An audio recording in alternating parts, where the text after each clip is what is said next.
तो चलिए जानते हैं इस नए सीजन की कहानी को एपिसोड 1 के साथ। एपिसोड की शुरुआत हीरो एसोसिएशन में होती है, जहां के स्टाफ के लोग बात कर रहे थे कि उस विशालकाय सेंटीपिड मॉन्स्टर को किसी ने एक झटके में ही मार दिया और मानो जैसे उसका नामो निशान ही मिट गया। इस तरह का काम बस किंग ही कर सकता है। हम खुशनसीब हैं कि किंग हमारी साइड है। अब बात करें उस हीरो हंटर गारो की, तो सिल्वर फैंग भी उसे हराने में फेल हो गया है। अब उसका क्या करें? अगर वो ऐसे ही हमारे हीरोज को मारता रहा तो एक दिन हीरो एसोसिएशन ही बंद हो जाएगा। स्टिच कहता है कि गारो को अब हमें एक इंसान नहीं बल्कि मॉन्स्टर की तरह देखना चाहिए। अगली बार जब वो सामने आएगा तो हम उसे थ्रेट लेवल ड्रैगन की तरह ट्रीट करेंगे और सबको एक इमरजेंसी अलर्ट भेजा जाएगा।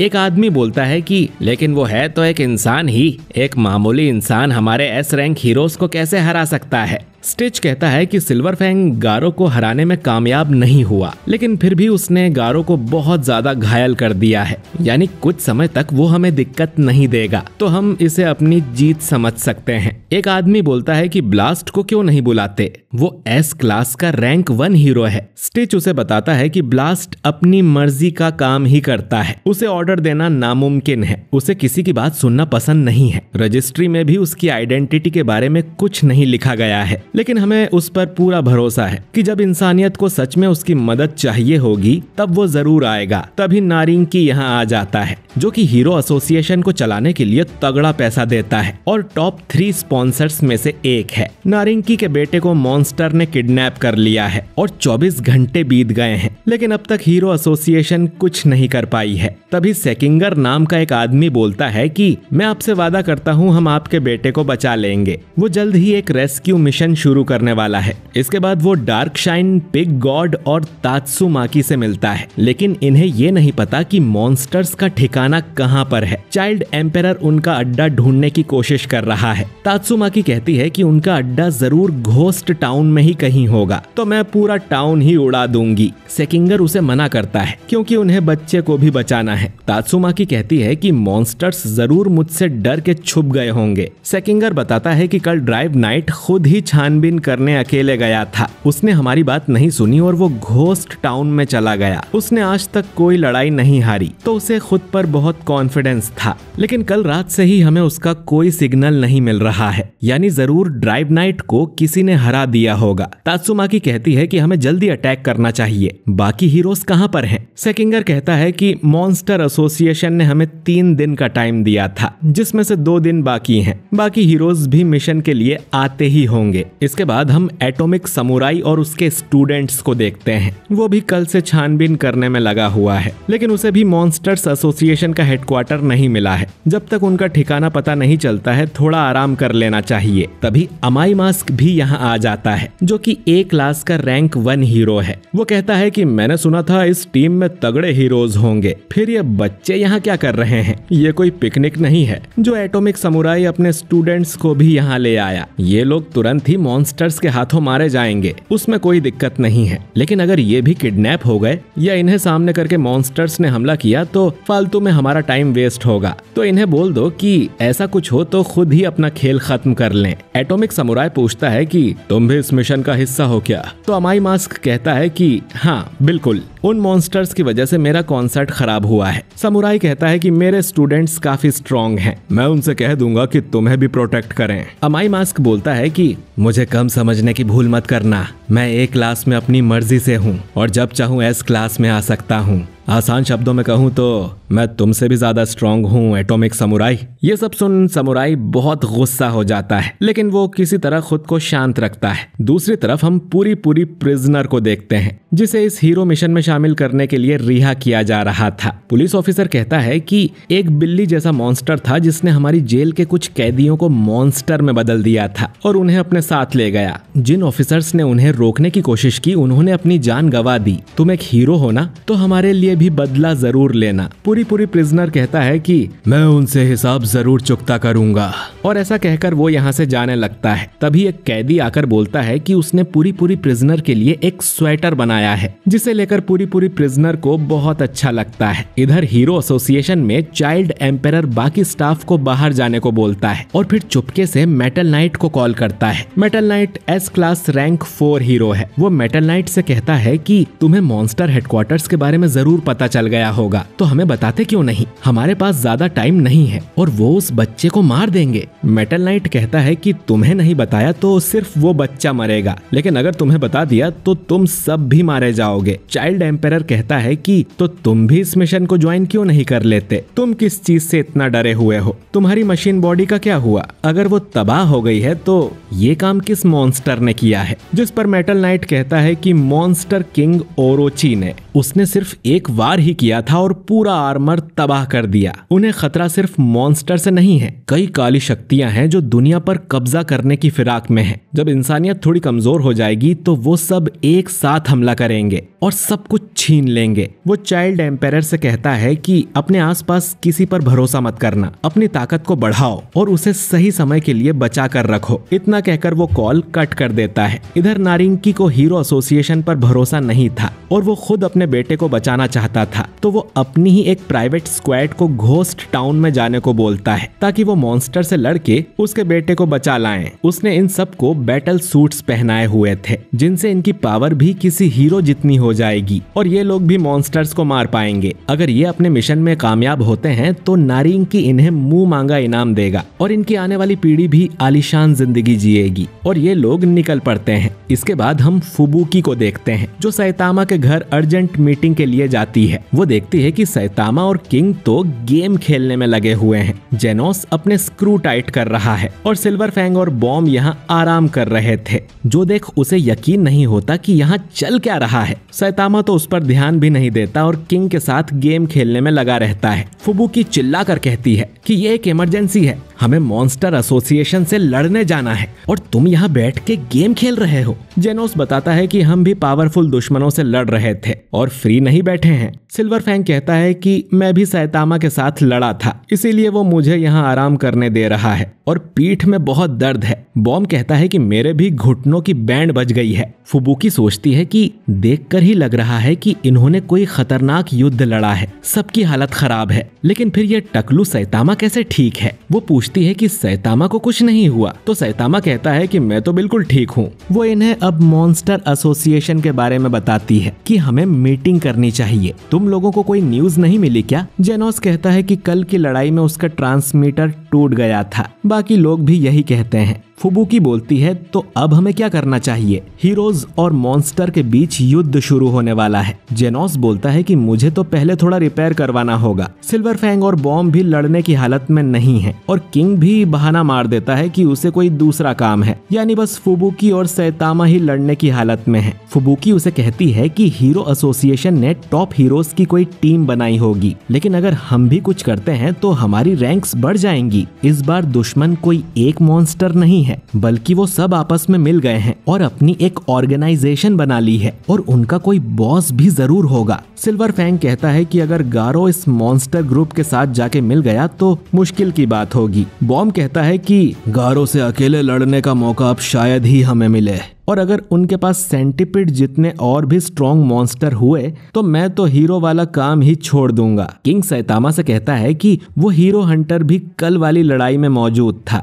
पर तुम उससे मिल ही नहीं पाए। सैतामा कहता है कि कल भी उसने कुछ हीरोज को मारा है। कितनी शर्म की बात है कि वो मेरे पास आया तक नहीं, शायद मैं टकलू पहलवान हूँ इसीलिए। सैतामा अब तुरंत अपनी हीरो कॉस्ट्यूम पहन लेता है और कहता है कि मैं गारो को ढूंढने बाहर जा रहा हूँ। वो जब मुझे मिलेगा तो मैं उसे एक पंच मारूंगा और वापस आते समय पत्ता गोभी भी लेते आऊंगा। इतना कहकर सैतामा यहाँ से चला जाता है और इधर फुबुकी अकेले बैठी सोच रही थी कि एक बार फिर किसी ने उसकी बात नहीं सुनी। वो तो यहाँ कोई प्लान बनाने आई थी पर सैतामा अकेले ही चला गया। दूसरी तरफ गारो को मॉन्स्टर एसोसिएशन में होश आता है। उसे मॉन्स्टर्स बचाकर यहाँ ले आए थे। गारो अब इस कमरे से बाहर निकलता है। उसे ज्यादा कुछ याद नहीं था और उसका पूरा शरीर दर्द कर रहा था। वो एक बड़े से हॉल की तरफ जाता है जहाँ हम देखते हैं कि नारिंकी की भेजी प्राइवेट स्क्वाड पकड़ी जा चुकी है। वो लोग ग्योरो के सामने अपनी जान की भीख मांग रहे थे। इन लोगों को मशीन गॉड G5 ने पकड़ा है जो कि मॉन्स्टर एसोसिएशन में भर्ती होने आया था।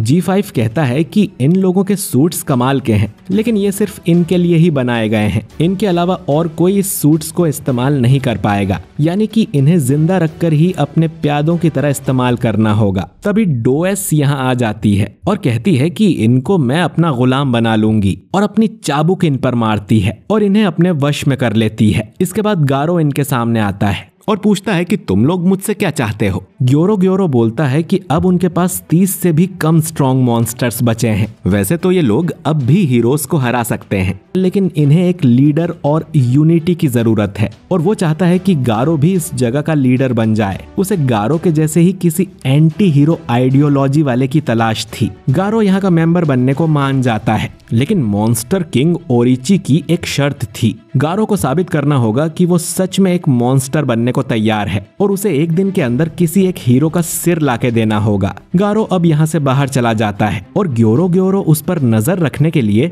2 मॉन्स्टर्स, इंसेक्ट गॉड और किंग द रीपर को उसके पीछे लगा देता है। एपिसोड के आखिर में हम देखते हैं कि साउंडोसोनिक ने भी मॉन्स्टर एसोसिएशन को ज्वाइन कर लिया। उसे लग रहा था कि अब वो काफी स्ट्रॉन्ग हो गया है और सैतामा को वो जरूर हरा देगा, लेकिन असल में वो रात भर से बाथरूम में था और ज्यादा कुछ नहीं, बस उसका 2 किलो वजन कम हो गया है। एपिसोड की शुरुआत में हम एक ग्रुप को देखते हैं जिसका नाम है मॉन्स्टर वर्शिप पार्टी। इस ग्रुप में वो डरपोक लोग हैं जो पहले ही मान बैठे हैं कि हीरोज मॉन्स्टर्स से हार जाएंगे और इंसानियत का खात्मा होना तय है, तो हमें पहले ही सरेंडर कर देना चाहिए। हम मॉन्स्टर्स को रोज किसी इंसान की बलि दिया करेंगे जिससे वो हम सबको ना मारे। इससे इंसानियत का पूरी तरह से खात्मा होने से बच जाएगा। अब एक आदमी चिल्लाकर कहता है कि मॉन्स्टर्स के आगे घुटने टेकने से तो अच्छा है कि मैं मरना पसंद करूंगा। ये सुनकर पार्टी लीडर कहता है कि ठीक है, फिर सबसे पहले तुम्हारी बलि ही चढ़ाते हैं। 2 लोग अब उसे पकड़ने जाने लगते हैं। गारो भी यहीं से गुजर रहा था और वो आदमी उसके पीछे छुप जाता है, और गारो सिर्फ अपनी उंगली से उन दोनों पार्टी मेंबर्स को पीट देता है और बोलता है कि खुद की जान बचाने के लिए तुम बलि देना चाहते हो? तुमने मॉन्स्टर्स को मजाक समझा है क्या? वो मन में सोचता है कि अगर इंसानों की अभी से यह हालत है तो जब मैं टॉप का मॉन्स्टर बन जाऊंगा तब इनका क्या होगा। न्यूज में दिखाया जा रहा था कि चोरी और लूट मार बढ़ती जा रही है। लोग सड़क पर उतर आए हैं कि इंसानियत का अंत होने वाला है, जिससे लोगों में डर का माहौल है। गारो अब एक रेस्टोरेंट की तरफ जाता है जिसके गेट पर एक नशेड़ी एक बूढ़े आदमी से लड़ाई कर रहा था। बाकी लोग उसे रुकने को बोलते हैं तो नशेड़ी कहता है कि मॉन्स्टर हम सबको वैसे भी मारने वाले हैं, तो मैं क्यों रुकूं।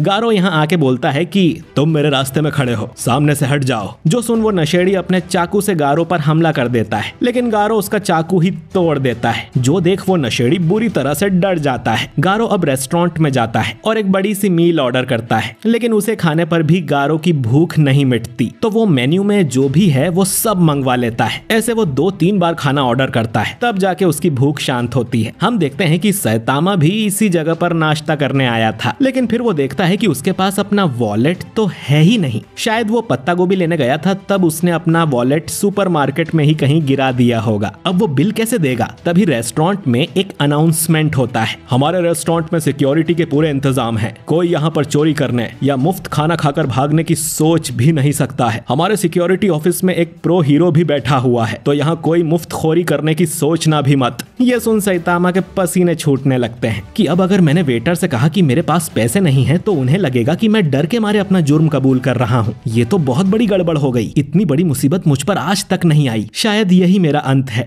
तभी फुबुकी यहाँ आ जाती है। वो उसे ढूंढते हुए यहाँ आई थी क्योंकि सैतामा उनकी बात बीच में छोड़कर ही भाग निकला था। वो कहने लगती है कि तुम हीरो हंटर की तलाश में हो ना, मैं तुम्हारी हेल्प कर सकती हूँ। तुम क्लास बी रैंक 7 हो, इससे ऊपर जाना तुम्हें बहुत मुश्किल पड़ेगा, पर मेरी मदद से तुम क्लास बी के टॉप 5 में आ सकते हो। तुम्हें तो ये भी नहीं पता है कि वो हीरो हंटर दिखता कैसा है, तुम्हें अब से बस मेरे ऑर्डर्स मानने पड़ेंगे। ये सारी बातें सैतामा के सिर के ऊपर से जा रही थी। वो एक फ्रेंच फ्राइज ऑर्डर करता है और फुबुकी को भी खाने को बोलता है। फुबुकी अब एक फ्राई उठाकर खाती है, जो देख सैतामा मुस्कुराने लगता है। फुबुकी सोचती है कि शायद ये मेरे साथ काम करना चाहता है, अब मैं इसे अपने ग्रुप में ज्वाइन करवा लूंगी। तभी एक वेटर चिल्लाता है कि मुफ्तखोर। जो सुन सैतामा कहता है कि अभी तो मैं भागा भी नहीं, असल में ये गारो था जो अपने ऑर्डर के पैसे दिए बिना ही यहाँ से भाग गया था। सैतामा बोलता है कि बिना पैसे दिए भागना तो बहुत बड़ा क्राइम है, मैं अभी उसे पकड़ने जाता हूँ। ये बोल सैतामा भी यहाँ से भागने लगता है। फुबुकी उसे रुकने को कहती है तो सैतामा कहता है कि तुमने भी एक फ्राई खाया था ना, तो अब बिल तुम भरोगी। इतना कहकर वो यहाँ से गायब हो जाता है और फुबुकी सोचती है कि यहाँ दुनिया खत्म होने वाली है और इसे कंजूसी करनी है। खैर, इधर गारो भागते हुए काफी दूर आ गया था। उसे ग्योरो की बात याद आती है कि मॉन्स्टर एसोसिएशन ज्वाइन करने के लिए उसे एक हीरो को मारना पड़ेगा। गारो सोचता है कि एक मॉन्स्टर बनने के लिए हीरो को मारना जरूरी है क्या? मॉन्स्टर का तो नाम सुन के ही लोगों को डर लगना चाहिए। तभी पार्क में उसे टेरियो दिखाई देता है, जिसे उसके दोस्त फिर से बुली कर रहे थे और पत्थर मार रहे थे। गारो अब जोर से चिल्लाता है, जिससे वो बच्चे डर के यहाँ से भाग जाते हैं। गारो टेरियो के पास आकर कहता है कि इत्तेफाक की बात है कि आज तुम मुझे फिर से मिल गए। टेरियो गारो को ओल्ड मैन कह के बुलाता है, तो गारो कहता है कि मुझे ओल्ड मत बोलो, मैं सिर्फ 18 साल का हूँ। शाम होने वाली है तो जल्दी अपने घर चले जाओ, वरना मॉन्स्टर बाहर आ जाएंगे। टेरियो अब गारो से माफी मांगते हुए कहता है कि आज वो भाग गया था, पर उसने सब कुछ देखा। वो सब हीरोज आपको मारने की कोशिश कर रहे थे, उन्हें जरूर कोई गलतफहमी हुई होगी, है ना? आप बुरे नहीं हो, क्योंकि आपने मुझे उन बुलेट्स से बचाया था और अभी फिर से बचाया। आप जरूर इंसाफ के देवता हो। गारो अब उसका मुंह बंद कर देता है। तभी सैतामा यहाँ आ जाता है और बोलता है कि ओए मुफ्तखोर, तुम बिना पैसे दिए भाग गए थे ना, चलो इस बार तुम्हें माफ किया। इतना कहकर सैतामा यहाँ से जाने लगता है। गारो बोलता है कि अरे तुम तो मुझसे लड़ने आए थे ना, तो कहाँ जा रहे हो? तुम्हारा हीरो नेम क्या है? सैतामा अब धीरे से बोलता है कि टकलू पहलवान, जो कि गारो को सुनाई भी नहीं देता। गारो सोचता है कि ये कोई छोटा मोटा हीरो है, मैं इसी को मार देता हूँ। टेरियो कहता है कि ये तो मेरी हीरो डायरी में भी नहीं है, जरूर ये कोई नया हीरो होगा। आप सच में बिना बिल दिए भाग गए थे क्या? वैसे हीरो ने कहा है कि उसने आपको माफ कर दिया, तो आप भी उसे भूल जाओ। ये सुन गारो को बहुत गुस्सा आ जाता है कि अब तो छोटे मोटे हीरोज और बच्चे भी मुझ पे तरस खाने लगे हैं। जब मैंने सुना कि मेरे बूढ़े गुरुजी जिंदा हैं तो मुझे अच्छा लगा था। अगर मैं मॉन्स्टर बनना चाहता हूँ तो मुझे अपनी इंसानियत छोड़नी होगी। उन्हें किसी हीरो का सर ही चाहिए ना, तो मैं उन्हें इस टकले का सिर ले जाके दूंगा और साबित कर दूंगा कि मैं एक मॉन्स्टर हूँ। गारो अब सैतामा के पीछे से अटैक करने जाता है, लेकिन सैतामा उसे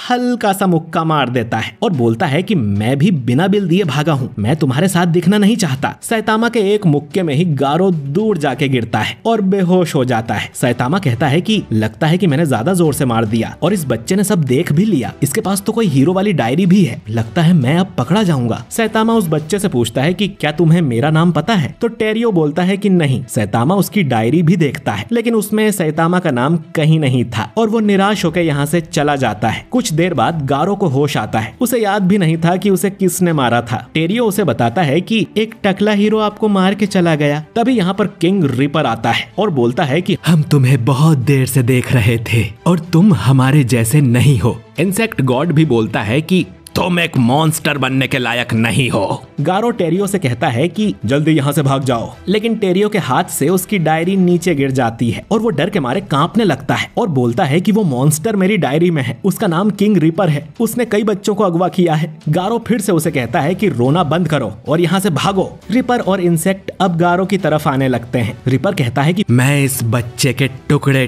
टुकड़े कर दूंगा और गारो उन्हें वहीं रुकने को बोलता है। दूसरी तरफ फीनिक्स ग्योरो से पूछता है कि उसने गारो के पीछे रिपर और इंसेक्ट गॉड को क्यों भेजा। वो लोग कभी ऑर्डर्स फॉलो नहीं करते, वो जरूर गारो को मार देंगे, खासकर किंग रिपर, वो तो खुशी के लिए लोगों को मारता है। दूसरे मॉन्स्टर्स भी उसके पास जाना पसंद नहीं करते। असल में ग्योरो चाहता है कि उनमें लड़ाई हो और गारो की अच्छी ट्रेनिंग हो जाए। फीनिक्स पूछता है कि वो गारो के साथ आखिर करना क्या चाहता है, तो ग्योरो बताता है कि लॉर्ड ओरोची भी एक समय इंसान ही हुआ करता था। बहुत मेहनत के बाद उसे अल्टीमेट मॉन्स्टर बनाया गया है और उसे ग्योरो ने ही मॉन्स्टर बनाया था। अगर गारो को अच्छी ट्रेनिंग दी जाए तो वो लॉर्ड ओरोची से भी स्ट्रॉन्ग मॉन्स्टर बन सकता है। और ये कैसे करना है इस बात को सिर्फ ग्योरो ही जानता है। उसने इंसेक्ट गॉड को बोल के रखा है कि ध्यान रखना रिपर गारो को मार ना दे, और अगर फिर भी वो मर गया तो हमें किसी दूसरे तगड़े इंसान का इंतजार करना होगा। खैर, इधर रिपर गारो से कहता है कि अगर तुम सच में मॉन्स्टर एसोसिएशन ज्वाइन करना चाहते हो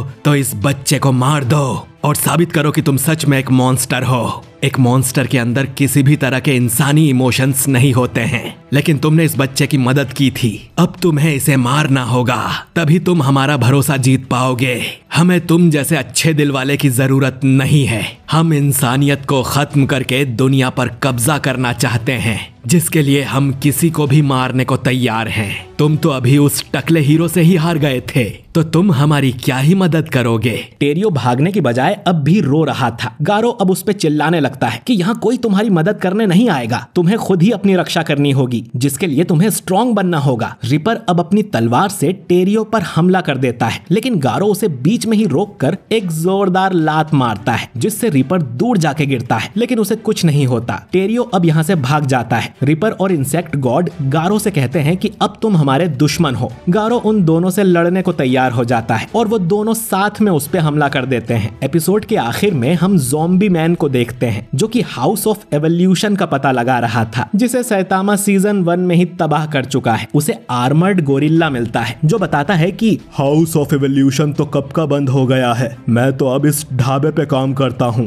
अंदर आओ, मैं तुम्हें पूरी बात बताता हूँ। इसके बाद ज़ॉम्बी मैन की मुलाकात डॉक्टर जीनस से होती है। असल में ज़ॉम्बी मैन भी डॉक्टर जीनस के एक्सपेरिमेंट्स का ही हिस्सा है, बल्कि वो अकेला है जो उसके इमॉर्टिलिटी वाले एक्सपेरिमेंट में पास हो गया था, लेकिन फिर वो लैब को तबाह कर वहां से भाग निकला। इस बात को 10 साल हो गए हैं और अब ज़ॉम्बी मैन एक हीरो बन गया है। ज़ॉम्बी मैन अब गुस्से में एक कुल्हाड़ी निकाल लेता है और पूछता है कि हाउस ऑफ एवोल्यूशन बंद क्यों हो गया। जब तक डॉक्टर जीनस जिंदा है, वो जितनी बार चाहे उसे दोबारा खड़ा कर सकता है। डॉक्टर जीनस कहता है कि मेरी रिसर्च बिल्कुल बेकार थी, क्योंकि उसने एक ऐसी पावर को देखा जिसके सामने उसके एक्सपेरिमेंट्स कुछ भी नहीं थे। यहाँ वो सैतामा की बात कर रहा था। जीनस कहता है कि उस आदमी ने अपना लिमिटर हटा दिया है। हर जीव के पास एक लिमिटर होता है जो उसकी पावर की ग्रोथ को कंट्रोल करता है। अगर किसी के अंदर बहुत ज्यादा पावर आ जाती है तो वो एक माइंडलेस मॉन्स्टर बन जाता है। इसीलिए गॉड ने हर क्रीचर के अंदर एक लिमिटर लगाया हुआ है और इस लिमिट के बाहर कोई नहीं जा सकता। इसी समय हम गारो को देखते हैं, जो कि किंग रिपर और इंसेक्ट गॉड से लड़ रहा था। इस फाइट का एनिमेशन काफी अच्छा है। दोनों गारो पर भारी पड़ रहे थे और इंसेक्ट गॉड गारो को मुक्का मार के बिजली की तारों की तरफ फेंक देता है, जिससे उसे झटका लगता है, लेकिन वो वापस इन दोनों की तरफ अटैक करने आता है। जीनस आगे कहता है कि इसे ही लिमिटर कहते हैं, लेकिन वो अलग था। उसने अपने आप को इतना पुश किया कि अपने लिमिटर को ही तोड़ दिया और महाशक्तिशाली बन गया। ज़ॉम्बी मैन पूछता है कि लिमिटर हटा के इतना शक्तिशाली बनने का कोई नुकसान नहीं है क्या? तो जीनस कहता है कि बिल्कुल है, उसे बड़ी कीमत चुकानी पड़ी थी।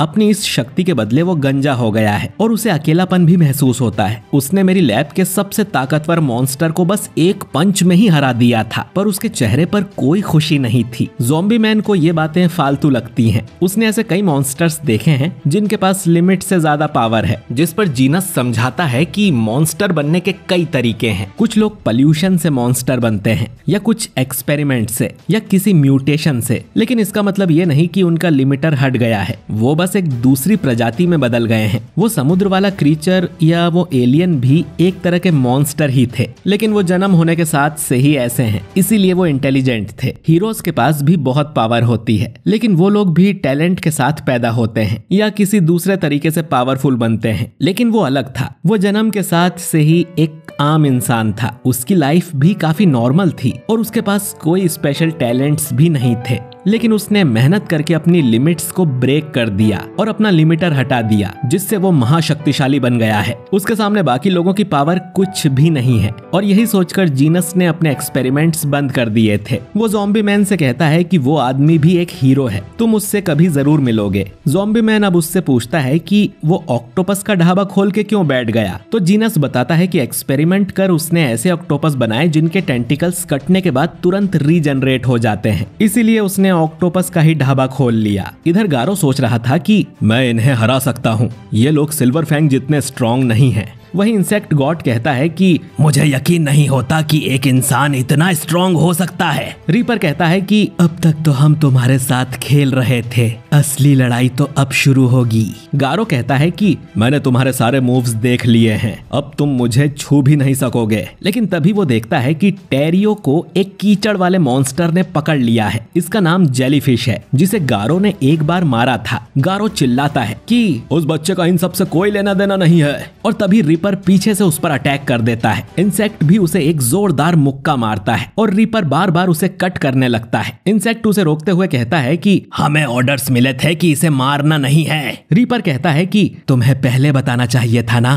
क्योंकि ये तो ऑलरेडी मर चुका है। चलो अब यहाँ से चलते हैं। वो तीनों मॉन्स्टर टेरियो को लेकर यहाँ से चले जाते हैं। इधर जेनोस किंग को गेम खेलते हुए देख रहा था जिसमें वो जीत जाता है। जेनोस कहता है कि उसे तो कुछ समझ ही नहीं आया, शायद वो अभी इतना पावरफुल नहीं हुआ है कि मास्टर सैतामा और किंग की तरह इन गेम्स को खेल पाए, उसे और मेहनत करनी होगी। किंग कहता है कि सैतामा को गए बहुत देर हो गई है, गारो उसे इतनी आसानी से तो नहीं मिलेगा, हो सकता है वो किसी मॉन्स्टर से लड़ रहा हो या उसे मॉन्स्टर्स का ठिकाना मिल गया हो। जेनोस कहता है कि ऐसा है तो सैतामा पूरे ठिकाने को तबाह करके ही वापस आएगा। किंग कहता है कि कहीं वो किसी जाल में न फंस गया हो। तभी सैतामा यहाँ आ जाता है और बोलता है कि आज तो बहुत बड़ी गड़बड़ हो गई। जो सुन सब लोग चौंक जाते हैं कि क्या हुआ, क्या तुम्हें हीरो हंटर मिल गया? सैतामा बोलता है कि अरे तुम लोग अब भी यहाँ हो। वो किंग और दोनों बुड्ढों की बात कर रहा था। जेनोस पूछता है कि सैतामा के ऊपर ये ब्लड किसका है, तो सैतामा बताता है कि वापस आते समय वो एक मॉन्स्टर से टकरा गया था। वो एक मामूली मॉन्स्टर था जो इस एरिया में मिलते ही रहते हैं। वैसे दिक्कत वाली बात कुछ और है। सब लोग चिंता में आ जाते हैं कि आखिर ऐसा क्या हुआ। सैतामा यहाँ से गया था तब कितना एक्साइटेड था, उसका ये हाल किसने किया? सैतामा अब बताता है कि असल में आज उसने अपना वॉलेट खो दिया है जिसमें करीब 3,500 रुपए थे। जो सुन सब चौंक जाते हैं। सिल्वर फैंग कहता है कि मुझे लगा तुम्हारा सामना गारो से हो गया। जो सुन सैतामा चिल्लाने लगता है कि अब मुझे याद आया, एक मुफ्तखोर खाना खा के भाग गया था और उसे पकड़ने के चक्कर में मैं पत्ता गोभी उस रेस्टोरेंट में ही भूल आया। तभी फुबुकी यहाँ आ जाती है। वो उस पत्ता गोभी को लेके आई थी जिसे सैतामा भूल गया था। सैतामा कहता है कि आज उसका मन हॉट पॉट खाने का है और हॉट पॉट में पत्ता गोभी ना हो तो मजा नहीं आता। फुबुकी सैतामा पर गुस्सा थी क्योंकि वो बिल उसे पकड़ाकर रेस्टोरेंट से भाग गया था और इस बार भी उसने फुबुकी की बात पूरी नहीं सुनी थी। अब जेनोस सोचता है कि फुबुकी बार बार उनके यहाँ क्यों आ जाती है, क्या वो भी मास्टर सैतामा की स्टूडेंट बनना चाहती है? तभी जेनोस का सिस्टम उसे वार्निंग देता है कि कोई बहुत तेजी से उनकी तरफ आ रहा है। जेनोस अभी लड़ने की हालत में नहीं है, दोनों बुढ़ाऊ भी घायल हैं। फुबुकी डीमन लेवल से ऊपर वाले मॉन्स्टर को नहीं संभाल पाएगी। वॉलेट खोने की वजह से मास्टर सैतामा की मानसिक हालत भी ठीक नहीं है, तो सिर्फ एक ही है जो लड़ सकता है और वो है किंग। जेनोस किंग को कहता है कि दरवाजे पर दुश्मन है, जाके उसे हरा दो। जो सुन किंग के पसीने छूट जाते हैं। जेनोस धक्का देकर उसे बाहर भेजने लगता है और दरवाजा बंद कर देता है। थोड़ी देर में किंग दरवाजा खोलकर कहता है कि ये कोई मॉन्स्टर नहीं है बल्कि कोई तुमसे मिलने आया है। ये डॉक्टर कुसेनो था जो कि जेनोस का डिस्ट्रेस सिग्नल सुनकर यहाँ आया था, ये देखने की वो ठीक तो है। वो यहाँ पहली बार सैतामा से भी मिलता है। सैतामा कहता है कि अपने जूते बाहर निकाल के आओ। कुसेनो बताता है कि वो एक मैकेनिकल इंजीनियर हुआ करता था लेकिन अब वो जेनोस के साथ है। कुसेनो अपनी कहानी बताता रहता है लेकिन सैतामा बीच में बोलता है कि ये तुम्हें लेने आया है क्या जेनोस? वैसे भी यहाँ काफी भीड़ हो गई है तो इन्हें जल्दी गुड बाय बोल दो। कुसेनो कहता है कि वो यहाँ खाली हाथ नहीं आया है बल्कि सैतामा के लिए कुछ लेके आया है। वो उसके लिए काफी महंगा मीट गिफ्ट में लाया था जिसे देख सैतामा बहुत खुश होता है और कुसेनो से कहता है कि वो जब चाहे यहाँ पर आ सकता है। जो देख फुबुकी सोचती है कि इसे पटाना इतना आसान है क्या, और फुबुकी उसे अपने ग्रुप में शामिल करने के लिए कितने पापड़ बेल रही थी। सैतामा कहता है कि वो इस फैंसी मीट को भी हॉट पॉट में डाल देगा और बाकी लोगों से कहता है कि अरे भाई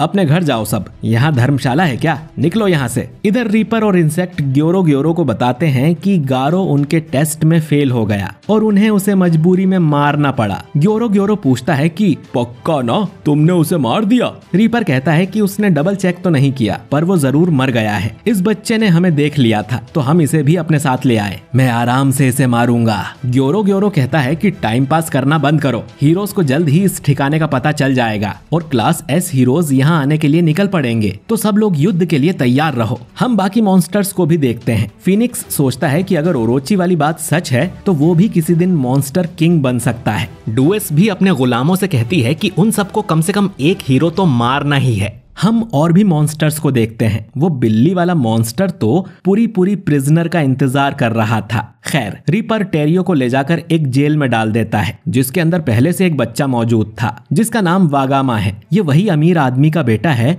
जिसे ढूंढने हीरोज आने वाले हैं। वागामा को यकीन था कि हीरोज जल्द ही आके उसे बचा लेंगे। जेलीफिश कहता है कि ऐसा कुछ नहीं होगा तो वागामा बोलता है कि एस क्लास हीरोज बहुत पावरफुल हैं। मेटल बैट अकेला ही तुम सब के लिए काफी है और हीरोज के पास टॉर्नेडो और ब्लास्ट भी है और हाँ किंग भी, उनके सामने तुम नहीं टिक पाओगे। जेलीफिश बोलता है कि मॉन्स्टर एसोसिएशन एसोसिएशन को बनाया ही इसीलिए गया है ताकि इन हीरोज को खत्म किया जा सके। हमारे पास बहुत खतरनाक मॉन्स्टर्स हैं जो हीरोज से कहीं ज्यादा पावरफुल हैं। हमारे टॉप मॉन्स्टर्स तो थ्रेट लेवल ड्रैगन हैं, वो गॉड की तरह हैं जिनके सामने इंसान कुछ नहीं कर सकते, किंग भी नहीं। दूसरी तरफ हम गारो को देखते हैं जो अब भी जिंदा है। उसे होश आता है और वो सोचता है कि मेरे साथ क्या हुआ और मैं एक मॉन्स्टर से हार गया, पर मैं अब भी जिंदा कैसे हूँ? और उस बच्चे का क्या हुआ होगा? क्या उन मॉन्स्टर्स ने उसे जाने दिया होगा? कहीं उन्होंने उसे खत्म तो नहीं कर दिया? वो देखता है कि उसका खून बहना अपने आप ही बंद हो गया था और उसके कपड़े भी उसके घाव से चिपक गए थे, वो उसके शरीर से फ्यूज हो गए थे। गारो अब गुस्से में मॉन्स्टर एसोसिएशन की तरफ जाने को तैयार हो जाता है। इधर हीरो एसोसिएशन में चाइल्ड एम्पायर को मॉन्स्टर्स के ठिकाने का पता लगने ही वाला है। वो सेकिंगर से पूछता है कि सारे हीरोज इकट्ठा हो गए क्या? सेकिंगर बोलता है कि कुछ हीरोज तो कब से यहाँ आ गए हैं, लेकिन टैंक टॉप और मेटल बैट हॉस्पिटल में है। ड्राइव नाइट लापता है। वॉच डॉग मैन और मेटल नाइट ने मिशन पर आने से मना कर दिया है। ज़ॉम्बी मैन यहाँ आने के लिए निकल चुका है। सिल्वर फैंग, जेनोस और किंग, हम उन तीनों को भी टीम में शामिल करने वाले हैं। इस जंग के लिए हमें एस रैंक हीरोज की ही जरूरत लगेगी। चाइल्ड एम्पायर कहता है कि उसने जेनोस पर कुछ रिसर्च की है। वो सिटी जी के घोस्ट टाउन में रहता है और मॉन्स्टर एसोसिएशन भी घोस्ट टाउन में ही कहीं है। ये बात थोड़ी अजीब नहीं लगती? इन्हें शक हो रहा था कि जेनोस मॉन्स्टर्स से मिला हुआ है। सेकिंगर कहता है कि ऐसे बहुत से हीरोज हैं जिनके बारे में हम ज्यादा नहीं जानते। चाइल्ड एम्पायर बोलता है कि हमें नहीं पता कि मॉन्स्टर कितने और कहां पर हैं। अगर हमारे बीच कोई खबरी हुआ तो वो सारे प्लान्स मॉन्स्टर्स को बता देगा और हम सबका खात्मा हो जाएगा। जेनोस एक नया हीरो है तो हम उस पर पूरा भरोसा नहीं कर सकते और उसे मेटल नाइट ने कहा था कि किसी पर भी भरोसा मत करना। सेकिंगर कहता है कि तुम्हें लगता है वो हमें धोखा देगा? चाइल्ड बोलता है कि हमें उसे कोई इन्फॉर्मेशन नहीं देनी है और वो इस मिशन का हिस्सा भी नहीं होगा। सेकिंगर उसकी बात मान जाता है। चाइल्ड एम्पायर आगे कहता है कि ये बात भी काफी अजीब है कि सिल्वर फैंग ने गारो को जिंदा भागने दिया। हो सकता है कि उनके दिल में अपने स्टूडेंट गारो के लिए अब भी कोई लगाव हो। ये खबर पक्की है कि गारो अब मॉन्स्टर एसोसिएशन से जा मिला है तो हमें सिल्वर फैंग को भी इस मिशन से हटा देना चाहिए। सेकिंगर कहता है कि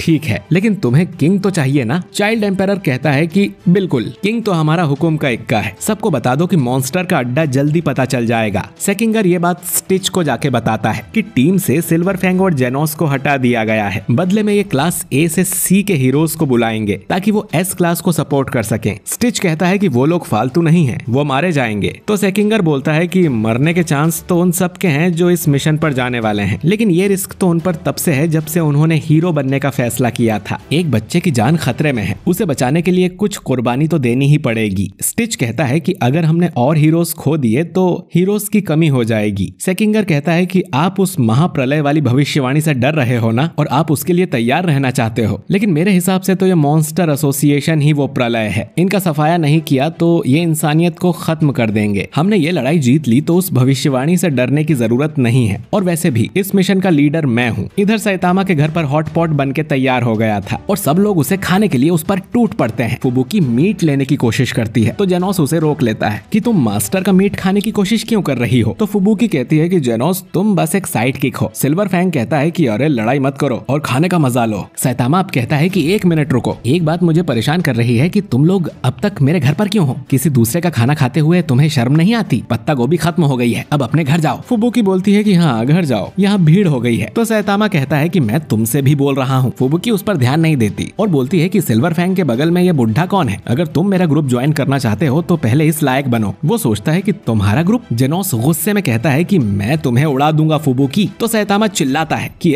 मेरे घर में कोई मारामारी नहीं करेगा। डॉक्टर कुसेनो ये देखकर खुश होता है कि जेनोस के इतने दोस्त हैं जिनके साथ वो खाना शेयर कर सकता है। जेनोस बोलता है कि ये औरत मेरी दोस्त नहीं है। फुबुकी कुसेनो से कहती है कि तुम काफी अच्छे हथियार बनाते हो जेनोस के लिए, मैं तुम्हें नौकरी पर रख लूंगी और तुम मेरे ग्रुप के लिए हथियार बनाया करना। जो सुन जेनोस और गुस्सा होने लगता है। सिल्वर फैंग सैतामा से पूछता है कि तुम अपने स्टूडेंट को कैसे सिखाते हो और मुझसे क्या गलती हो गई? मेरे डोजो में ताकत को ही सबसे बड़ा मानते हैं, शायद वही मेरी गलती है। जेनोस उससे बोलता है कि मास्टर के खाते समय अपनी बैक स्टोरी मत सुनाओ। ये लोग खाना खाने लगते हैं। सैतामा को इतने लोगों के बीच अच्छा नहीं लग रहा था। वो कहता है कि खाना खाते ही यहाँ से निकल जाना सब, तुम भी किंग। वो देखता है कि किंग तो पीछे पड़ा हुआ था। वो बोलता है कि ओए ये सोने की जगह नहीं है, अरे ये तो मर गया। बाहर ही हम गारो को देखते हैं जो कि एक गुफा में एंटर करता है, जो गुफा असल में मॉन्स्टर एसोसिएशन की तरफ जाती है। ग्योरो को पता लग जाता है कि कोई उनकी तरफ आ रहा है। उसे लगता है कि शायद कोई मॉन्स्टर इन्हें ज्वाइन करने आ रहा होगा या कोई हीरो जासूसी करने। वो अपने मॉन्स्टर्स से कहता है कि कोई इस तरफ आ रहा है, जाके उसका स्वागत करो।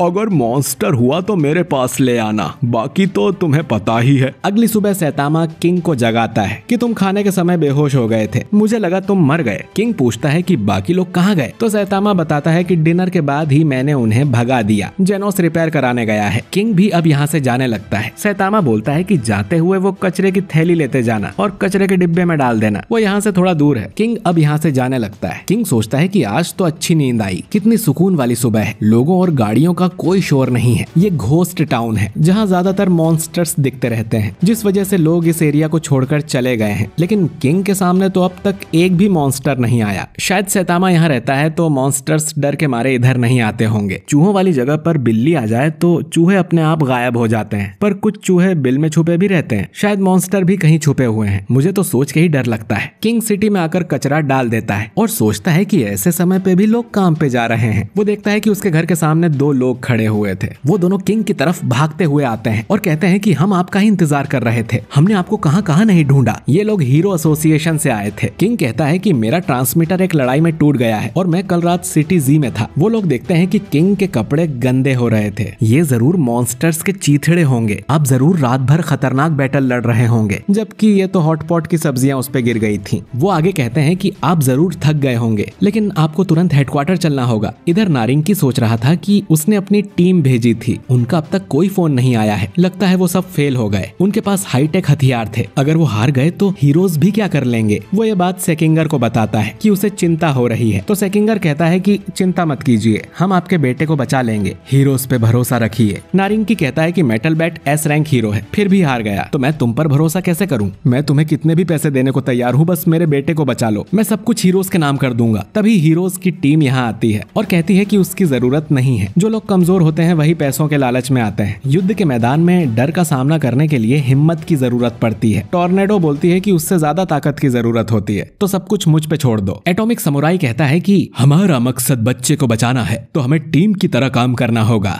हम देखते हैं कि ज़ॉम्बी मैन और पूरी प्रिजनर भी यहाँ आ गए थे। चाइल्ड एम्पायर कहता है कि हमें उनका अड्डा पता चल गया, अब बस किंग और बैकअप टीम के आने की देर है, फिर दोपहर होते ही हम हमला कर देंगे, उस बच्चे को बचाकर हम मॉन्स्टर एसोसिएशन को मिटा देंगे। टॉर्नेडो नारिंगी से कहती है कि अंकल जाके सो जाओ, जब तक तुम जागोगे खेल खत्म हो गया होगा। एस क्लास हीरोज को हमले की मीटिंग करने जाना है। चाइल्ड एम्पायर अब सबसे कहता है कि वो सभी को घोस्ट टाउन का नक्शा देगा। मॉन्स्टर एसोसिएशन में घुसने के अलग अलग रास्ते हैं, तो हम लोग अलग अलग रास्ते से एंटर करेंगे, क्योंकि मॉन्स्टर्स भी अलग अलग ही होंगे। वो सबको ट्रांसमीटर देगा उनकी लोकेशन का पता लगाने के लिए। हम में से कोई एक बच्चे तक पहुंच गया तो काफी है, बैकअप टीम हमारा ऊपर इंतजार करेगी। अगर कोई मॉन्स्टर अंडरग्राउंड से भागने की कोशिश करता है तो वो उसे खत्म कर देंगे। सेकिंगर कहता है कि बैकअप टीम के लिए हम लगभग सभी हीरोज को बुलाएंगे, वो छोटे मोटे मॉन्स्टर्स को तो संभाल ही लेंगे। टॉर्नेडो कहती है कि मतलब तुमने फुबुकी को भी बोला होगा। सेकिंगर कहता है कि हाँ बिल्कुल, वो यहाँ आने के लिए निकल चुकी होगी। टॉर्नेडो कहती है कि बिल्कुल नहीं, मेरी छोटी बहन को खतरे में डाला तो तुम्हें माफ नहीं करूंगी, मैं यहाँ हूँ इतना काफी है। सेकिंगर कहता है कि ठीक है समझ गया। इधर टेरियो और वागामा के पास रॉयल रीपर आता है और कहता है कि टेरियो चलो तुम्हारा टाइम पूरा हुआ। टेरियो रोते हुए हीरोज को आवाज लगाता है, तो रीपर बोलता है कि तुम्हें जानकर बुरा लगेगा, लेकिन हीरोज को बस उस दूसरे बच्चे की चिंता है, किसी को पता भी नहीं कि तुम यहाँ हो, तुम्हें बचाने कोई नहीं आएगा। हम कुछ मॉन्स्टर्स को देखते हैं जो उस घुसपैठिए को पकड़ने जा रहे थे। वो देखते हैं कि उनसे पहले आए मॉन्स्टर को ऑलरेडी किसी ने मार दिया और देखने से अलग ही लग रहा था कि ये काम किसी इंसान का तो नहीं होगा, हो सकता है कोई मॉन्स्टर हो। इधर रीपर टेरियो को परेशान कर रहा था। टेरियो पूछता है कि वो ऐसा क्यों कर रहा है, तो रीपर कहता है कि क्योंकि मैं एक मॉन्स्टर हूँ, मुझे तो बस लोगों को मारने में मजा आता है, अब तुम्हारी बारी।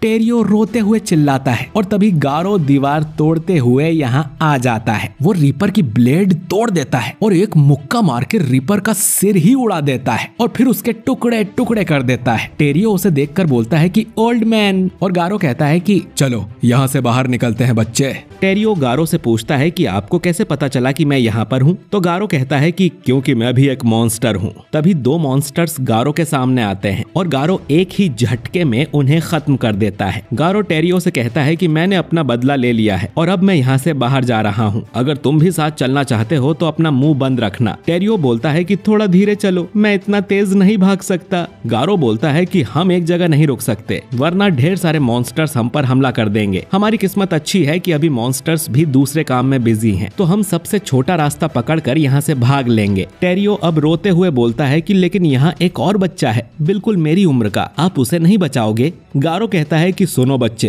मैं कोई हीरो नहीं हूँ और ये मत समझो कि मैं तुम्हें यहाँ बचाने आया था। तभी इनके पीछे एक बहुत ही बड़ा सा मॉन्स्टर आ जाता है जो दिखने में एक डॉग जैसा लग रहा था। इसका नाम पोची है। गारो टेरियो से कहता है कि कोई आवाज मत करना और धीरे धीरे मेरी तरफ आओ। इस मॉन्स्टर को देखकर गारो को भी डर लग रहा था, यानी ये काफी स्ट्रॉन्ग है और गारो इससे बिल्कुल भी लड़ना नहीं चाहता। ये दोनों धीरे धीरे पीछे जाते रहते हैं। वो पोची इनके पास नहीं आ रहा था, यानी जब तक ये कोई हरकत ना करें वो इन पर अटैक नहीं करेगा। पर तभी इनके पीछे 3 और मॉन्स्टर्स आ जाते हैं जो थे सुपर माउस, शावर हेड और यूनिहॉर्न। ये लोग समझते हैं कि गारो ने इंसानों की साइड चुन ली है। ये लोग गारो पर अटैक कर देते हैं। गारो शावर हेड के मुंह पर मुक्का मारता है और सुपर माउस का हाथ तोड़ देता है। टेरियो बोलता है कि आप तो पहले से भी ज्यादा स्ट्रॉन्ग हो गए हो, पर उन मॉन्स्टर्स को कुछ नहीं हुआ था। वो कहते हैं कि हम सब थ्रेट लेवल डीमन है। तो गारो कहता है कि फिर तो मैं थ्रेट लेवल ड्रैगन हूँ। सुपर माउस कहता है कि अबे ड्रैगन लेवल मॉन्स्टर एसोसिएशन के हाई रैंकर्स के लिए है जो बहुत पावरफुल होते हैं और तुम तो उनके आसपास भी नहीं हो। अब यूनिहॉर्न गारो पे हमला करता है तो गारो उसे एक लात मार के दूर फेंक देता है। वो असल में जाके पोची से टकराता है जो उसे कच्चा निगल लेता है। सुपर माउस बोलता है कि तुमने यहाँ के हाई रैंकर को गुस्सा दिला दिया है। गारो कहता है कि ये हाई रैंकर है, ये तो बस एक डॉग है। पोची अब इनकी तरफ एक ब्लास्ट करता है जिसमें शावर हेड और सुपर माउस दोनों खत्म हो जाते हैं और गारो टेरियो को लेके दूर भाग जाता है। ये धमाका सैतामा को भी अपने घर में सुनाई देता है। उसे लगता है कोई अर्थक्वेक आया है। ये कॉमिक पढ़ने के बाद वो बाहर घूमने जाएगा। इधर पोची के धमाके ने तबाही मचा दी थी जो देख गारो बोलता है कि तो ये है मॉन्स्टर एसोसिएशन के हाई रैंकर की पावर। गारो टेरियो से कहता है कि वो अकेले यहाँ से भाग जाए। टेरियो बोलता है कि अकेले तो वो नहीं बच पाएगा। गारो कहता है कि तो मैं क्या करूं, तुम्हारे चक्कर में मैं ठीक से लड़ नहीं सकता और मैं भी मारा जाऊंगा। टेरियो अब रोते हुए यहाँ से भाग जाता है। पोची उस पर ब्लास्ट करने की कोशिश करता है तो गारो पोची पर अटैक कर देता है ताकि उसका ध्यान गारो पे रहे। तो पोची गारो पर ही एक बड़ा सा ब्लास्ट कर देता है। गारो सोचता है कि अब तो मैं मर जाऊंगा, वो भी ऐसी जगह पर। मैंने कहा था कि मैं मॉन्स्टर्स के लेवल के हीरोज से लड़ना चाहता हूँ, ये नहीं कि मैं मॉन्स्टर्स से लड़ना चाहता हूँ। अरे कोई ठंडा ही पिला दो, अभी तो मैंने कुछ किया भी नहीं था, लगता है ये मेरा अंत है। पर हम देखते हैं कि गारो किसी तरह बच गया था। पोची उस पर और भी ब्लास्ट करता है लेकिन गारो को कुछ नहीं होता। पोची के धमाकों से ऊपर का शहर हिलने लगता है पर सैतामा तो मजे से कॉमिक पढ़ रहा था। गारो अब पोची के सिर पे एक जोरदार मुक्का मारता है पर उसे कुछ नहीं होता और वो फिर से गारो पर ब्लास्ट करने लगता है जिससे गारो इस जगह के सबसे निचले फ्लोर पर पहुंच जाता है। वो असल में सीधा ग्योरो के कमरे में जाके गिरा था। ग्योरो कहता है कि तुम मेरी उम्मीदों पर खरा उतरे हो, तुम अब तक नहीं मरे। वो अपनी पावर से गारो के ऊपर पड़े पत्थर हटा देता है जो देख गारो समझ जाता है कि इसके पास टेलीकिनेसिस की पावर है। गारो बोलता है कि तुमने मेरे पीछे अपने लोग भेजने की हिम्मत कैसे की? तभी गारो का पूरा शरीर जाम हो जाता है। ये ग्योरो नहीं किया था और हमें पता चलता है कि वो भी थ्रेट लेवल ड्रैगन है। वो गारो से कहता है कि चलो थोड़ी बातें कर लेते हैं। दूसरी तरफ सैतामा अपनी कॉस्ट्यूम पहन के बाहर निकलता है। इधर ग्योरो गारो से कहता है कि अभी तुम आधे ही मॉन्स्टर बने हो लेकिन फिर भी ये चौंकाने वाली बात है कि तुम पोची के ब्लास्ट झेल पा रहे हो, लेकिन ये काफी नहीं है। मैं तुम्हें ट्रेन करके सबसे पावरफुल मॉन्स्टर बना सकता हूँ। गारो बोलता है कि तुम मुझे ट्रेन करोगे, यानी तुम मुझे टेलीकिनेसिस सिखाओगे। ग्योरो बोलता है कि मैं ये सब नहीं सिखाऊंगा, मैं तुम्हें मॉन्स्टर बनने की सीक्रेट कला सिखाऊंगा। आसान शब्दों में कहूँ तो तुम्हें बार बार मौत को छू के आना होगा जिससे तुम्हारे माइंड और बॉडी पर बहुत स्ट्रेन बढ़ेगा। यह सुनने में आसान है लेकिन है बहुत मुश्किल, कई लोग तो तुरंत ही मर जाते हैं। गारो कहता है कि लगता है ये तुमने पहले भी किया है। तो ग्योरो बताता है कि उसने सैकड़ों इंसान और मॉन्स्टर्स पर यह एक्सपेरिमेंट किया है। उसने मॉन्स्टर्स को दूसरे मॉन्स्टर्स खिलाए हैं, एक दूसरे का खून पिलाया है और ब्रीडिंग भी करवाई है। और उसे ये भी पता चला कि जब कोई मरते मरते बचता है तो वो एक लेवल ऊपर पहुंच जाता है और बार बार ऐसा होने पर इंसान बहुत ज्यादा स्ट्रॉन्ग होता रहता है। कई सारे फेल एक्सपेरिमेंट्स के बाद उसे पहली बार सक्सेस मिली थी, जो था मॉन्स्टर किंग ओरोची। लेकिन गारो के पास उससे भी ज्यादा टैलेंट है। जब उसकी लड़ाई रॉयल रीपर से हुई थी तो वो एक लेवल और ऊपर आ गया है और हर बार पहले से ज्यादा स्ट्रॉन्ग होते जा रहा है। अगर वो ग्योरो का प्रोग्राम फॉलो करता है तो ओरोची जितना या उससे भी ज्यादा पावरफुल मॉन्स्टर बन सकता है। तो मुझसे हाथ मिला लो, तुम दुनिया के सबसे पावरफुल मॉन्स्टर बन जाओगे और फिर हम दोनों मिलकर दुनिया के सभी हीरोज को खत्म कर देंगे। यही तुम्हारा सपना है ना? गारो कहता है कि मुझे तुम्हारी हेल्प नहीं चाहिए, मुझे ऐसे लोग पसंद नहीं जो पीछे बैठकर सब देखते रहते हैं। ग्योरो बोलता है कि पर तुम्हारे पास और कोई चारा भी तो नहीं है, तुम मेरी पकड़ से नहीं छूट सकते। मेरी टेलीकिनेसिस की पावर तात्सुमाकी और फुबुकी से भी ज्यादा है। पर वो ये देख हैरान होता है कि धीरे धीरे गारो उसकी पकड़ से छूट रहा था। वो उसे पत्थरों से ढक देता है पर गारो मुक्का मार के उन सब को तोड़ देता है। गारो बोलता है कि बस तुम में इतना ही दम है और खुद को मॉन्स्टर एसोसिएशन का नेता बताते हो। तुम एक टाइम पर एक ही चीज कंट्रोल कर सकते हो। इसीलिए जब उसने पत्थरों को हिलाया तो गारो पर से उसका पैरालिसिस हट गया। तुम तो बड़े कमजोर मॉन्स्टर निकले, तुम क्या मुझे ट्रेन करोगे? मेरी किस्मत अच्छी है कि मैं तुम्हारे सामने आ टपका। अगर मैं मॉन्स्टर एसोसिएशन के लीडर को ही खत्म कर दूं तो मॉन्स्टर एसोसिएशन अपने आप ही बंद हो जाएगा। ग्योरो कहता है कि हीरोज आने वाले हैं तो तुम मुझे फालतू में थकाओ मत, मुझे अपनी एनर्जी बचा के रखनी है। फिर वो लॉर्ड ओरोची को आवाज लगाता है ताकि वो आके गारो से निपट सके। तभी गारो के पीछे से ओरोची का बड़ा सा हाथ आता है और ओरोची गारो को पकड़ लेता है। इधर सैतामा बाहर निकलकर भी कॉमिक ही पढ़ रहा था। उसे बार बार धमाकों की आवाज सुनाई दे रही थी पर वो उन पर ध्यान नहीं देता कि ऐसा तो मांगा में होता है, असली दुनिया में थोड़ी कोई बड़ा सा मॉन्स्टर बॉस होता है। तभी उसके पीछे 3 मॉन्स्टर्स अटैक करने आते हैं। सैतामा एक पंच में एक मॉन्स्टर का नामो निशान ही मिटा देता है और बाकी दोनों डर के चुपचाप खड़े रहते हैं और सैतामा कॉमिक पढ़ते हुए आगे निकल जाता है। इधर ग्योरो ओरोची से बोलता है कि गारो को मारना मत, मैंने उसके लिए कुछ सोचा है। ओरोची गारो को मसल के नीचे पटक देता है लेकिन गारो फिर से खड़ा हो जाता है। ओरोची अब अपने सींग से गारो पे अटैक करता है और उसे गारो के अंदर घुसा देता है। ग्योरो बोलता है कि ओरोची जब इंसान से मॉन्स्टर बना था तब ये सींग उसकी पहली पावर थी, वो उन्हें कैसे भी कंट्रोल कर सकता है। पर वो देखते हैं कि गारो अब भी ठीक था। गारो बोलता है कि मेरे शरीर में पहले भी छेद हो चुके हैं। ओरोची अब अपने सारे सींग से उस पे अटैक करने लगता है तो गारो उसके सींग पर चढ़ते हुए ऊपर जाने लगता है और रास्ते में आए छोटे मॉन्स्टर्स को भी एक झटके में ही मार देता है। गारो स्ट्रॉन्ग होने के साथ साथ पहले से कहीं ज्यादा तेज भी हो गया था और ओरोची का अटैक उसे लगता ही नहीं। गारो अब ओरोची की आंख पर हमला करने जाता है लेकिन ओरोची अपना बड़ा सा मुंह खोल लेता है जिसमें जाने से गारो बाल बाल बचता है। ओरोची के मुंह से कई सारे सांप से टेंटिकल्स निकल आए थे। ओरोची भी अब एक बड़ा सा धमाका करता है और इसमें भी गारो को कुछ नहीं होता। ओरोची अब बहुत ही कमाल लग रहा था। वो गारो को एक मुक्का मारता है लेकिन गारो उसे रोक लेता है और ओरोची उसे दूर फेंक देता है। ग्योरो कहता है कि ओरोची एक अल्टीमेट मॉन्स्टर है, तुम उसके सामने कुछ नहीं हो तो हार मान लो। गारो कहता है कि मजाक मत करो, ओरोची बहुत स्ट्रॉन्ग है लेकिन इसके अलावा उसमें और कुछ नहीं है। मॉन्स्टर किंग बुलाने जैसा तो उसमें कुछ नहीं है क्योंकि वो बिल्कुल भी डरावना नहीं है। मैं तुम्हें दिखाता हूँ डर क्या होता है। मेरी ताकत कम है तो मैं इसे टेक्निक से हराऊंगा। गारो लड़ने को तैयार हो जाता है पर वो देखता है कि ओरोची भी उसकी स्टाइल में खड़ा है। ग्योरो बताता है कि तुम्हें क्या लगा, ओरोची में दिमाग नहीं है, वो तुम्हारी कोई भी टेक्निक सिर्फ एक बार देखने से ही कॉपी कर सकता है। अब ओरोची बोलता है कि तुम्हें डर देखना है ना, तो मैं दिखाता हूँ डर। गारो अब ओरोची पर अटैक कर देता है लेकिन ओरोची उसे हरा देता है। ग्योरो बोलता है कि तुम हीरोज को हराना चाहते हो लेकिन तुम्हारे अंदर मॉन्स्टर्स की तरह सनक नहीं है। शायद तुम अपनी इंसानियत छोड़ नहीं पा रहे। मैं तुम्हें अच्छे से ब्रेन वॉश करके अपना पालतू बना लूंगा। मेरे ऊपर और भी हुक्म के इक्के होने चाहिए। हीरोज के पास भी कोई सीक्रेट हुक्म का इक्का जरूर होगा। इधर सैतामा को लगता है कि नीचे गटर में से कुछ आवाज आ रही है तो वो उसका ढक्कन निकाल के देखने लगता है। एपिसोड की शुरुआत हीरोज मीटिंग से होती है जिसमें चाइल्ड एम्पायर बताता है कि उसने सैटेलाइट से मॉन्स्टर्स के अड्डे का पता लगा लिया है और ये भी कि वहाँ करीब 500 मॉन्स्टर्स हो सकते हैं, यानी कि एक हीरो को कम से कम 60 मॉन्स्टर्स से निपटना पड़ेगा। इन्हें ज्यादा दिक्कत बस हाई लेवल के मॉन्स्टर्स से ही होगी। हमें पता है कि जो सेंटिपिड मॉन्स्टर आया था वो भी मॉन्स्टर एसोसिएशन का ही मेंबर था, यानी उनके पास ऐसे और भी खतरनाक मॉन्स्टर्स हो सकते हैं जो थ्रेट लेवल डीमन या ड्रैगन होंगे। ड्राइव नाइट को पहले ही इस अड्डे का पता चल गया था और वो वहाँ छानबीन करने गया था लेकिन तभी से उनकी कोई खबर नहीं आई है।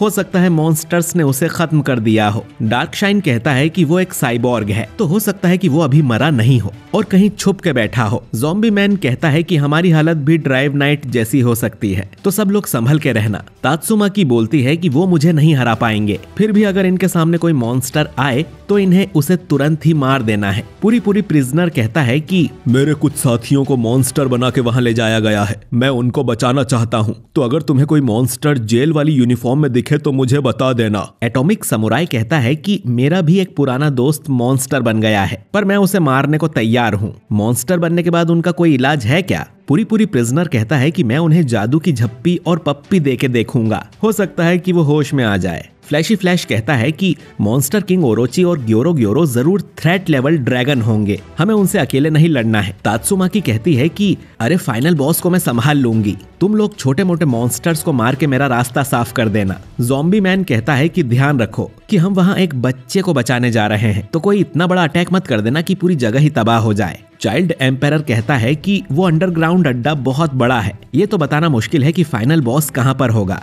इन्हें ये भी पता नहीं कि उस बच्चे को कहाँ रखा गया होगा, इसीलिए ये सबके इकट्ठा होने का इंतजार कर रहे हैं। तभी यहाँ अमाई मास्क आ जाता है और पूछता है कि उसे किसी ने मीटिंग के लिए क्यों नहीं बुलाया, वो भी तो इस टीम का मेंबर है, या मैं ए रैंक का हूँ इसीलिए। चाइल्ड एम्पायर मन में कहता है कि सिर्फ एस रैंक वाले ही नीचे जाने वाले हैं, बाकी सारे हीरोज ऊपर ही रह के पहरेदारी करेंगे। अमाई मास्क को ये बात पसंद नहीं आएगी, इसलिए वो उसे आखिर में बताने वाला था। चाइल्ड एम्पायर अब कहता है कि अटैक टीम नीचे जाएगी और बाकी हीरोज यानी सपोर्ट टीम ऊपर ही रहेंगे, जिनका लीडर अमाई मास्क होगा। एटॉमिक समुराई कहता है कि नीचे के सभी मॉन्स्टर्स से हम निपटेंगे, अगर कोई बच जाए तो तुम उसे मार देना और मेरे स्टूडेंट भी मेरे साथ जाएंगे। अमाई मास्क कहता है कि वो भी उनके साथ चलेगा। तात्सुमाकी बोलती है कि तुम्हें समझ नहीं आ रहा क्या, ये लड़ाई तुम्हारी औकात से बाहर है। अमाई मास्क उसकी नहीं सुनता और बोलता है कि अगर तुम मुझे लीडर बनाना चाहते हो तो एस रैंक हीरोज का लीडर बना दो। ज़ॉम्बी मैन कहता है कि मजाक मत करो, तुम्हें बस क्रेडिट ही चाहिए ना, तो ठीक है, न्यूज में मेरी जगह तुम्हारा नाम छपेगा, अब जैसा चाइल्ड एम्पायर कहता है वैसा करो। अमाई मास्क अब बोलता है कि ज़ॉम्बी मैन तुम तो अमर हो ना,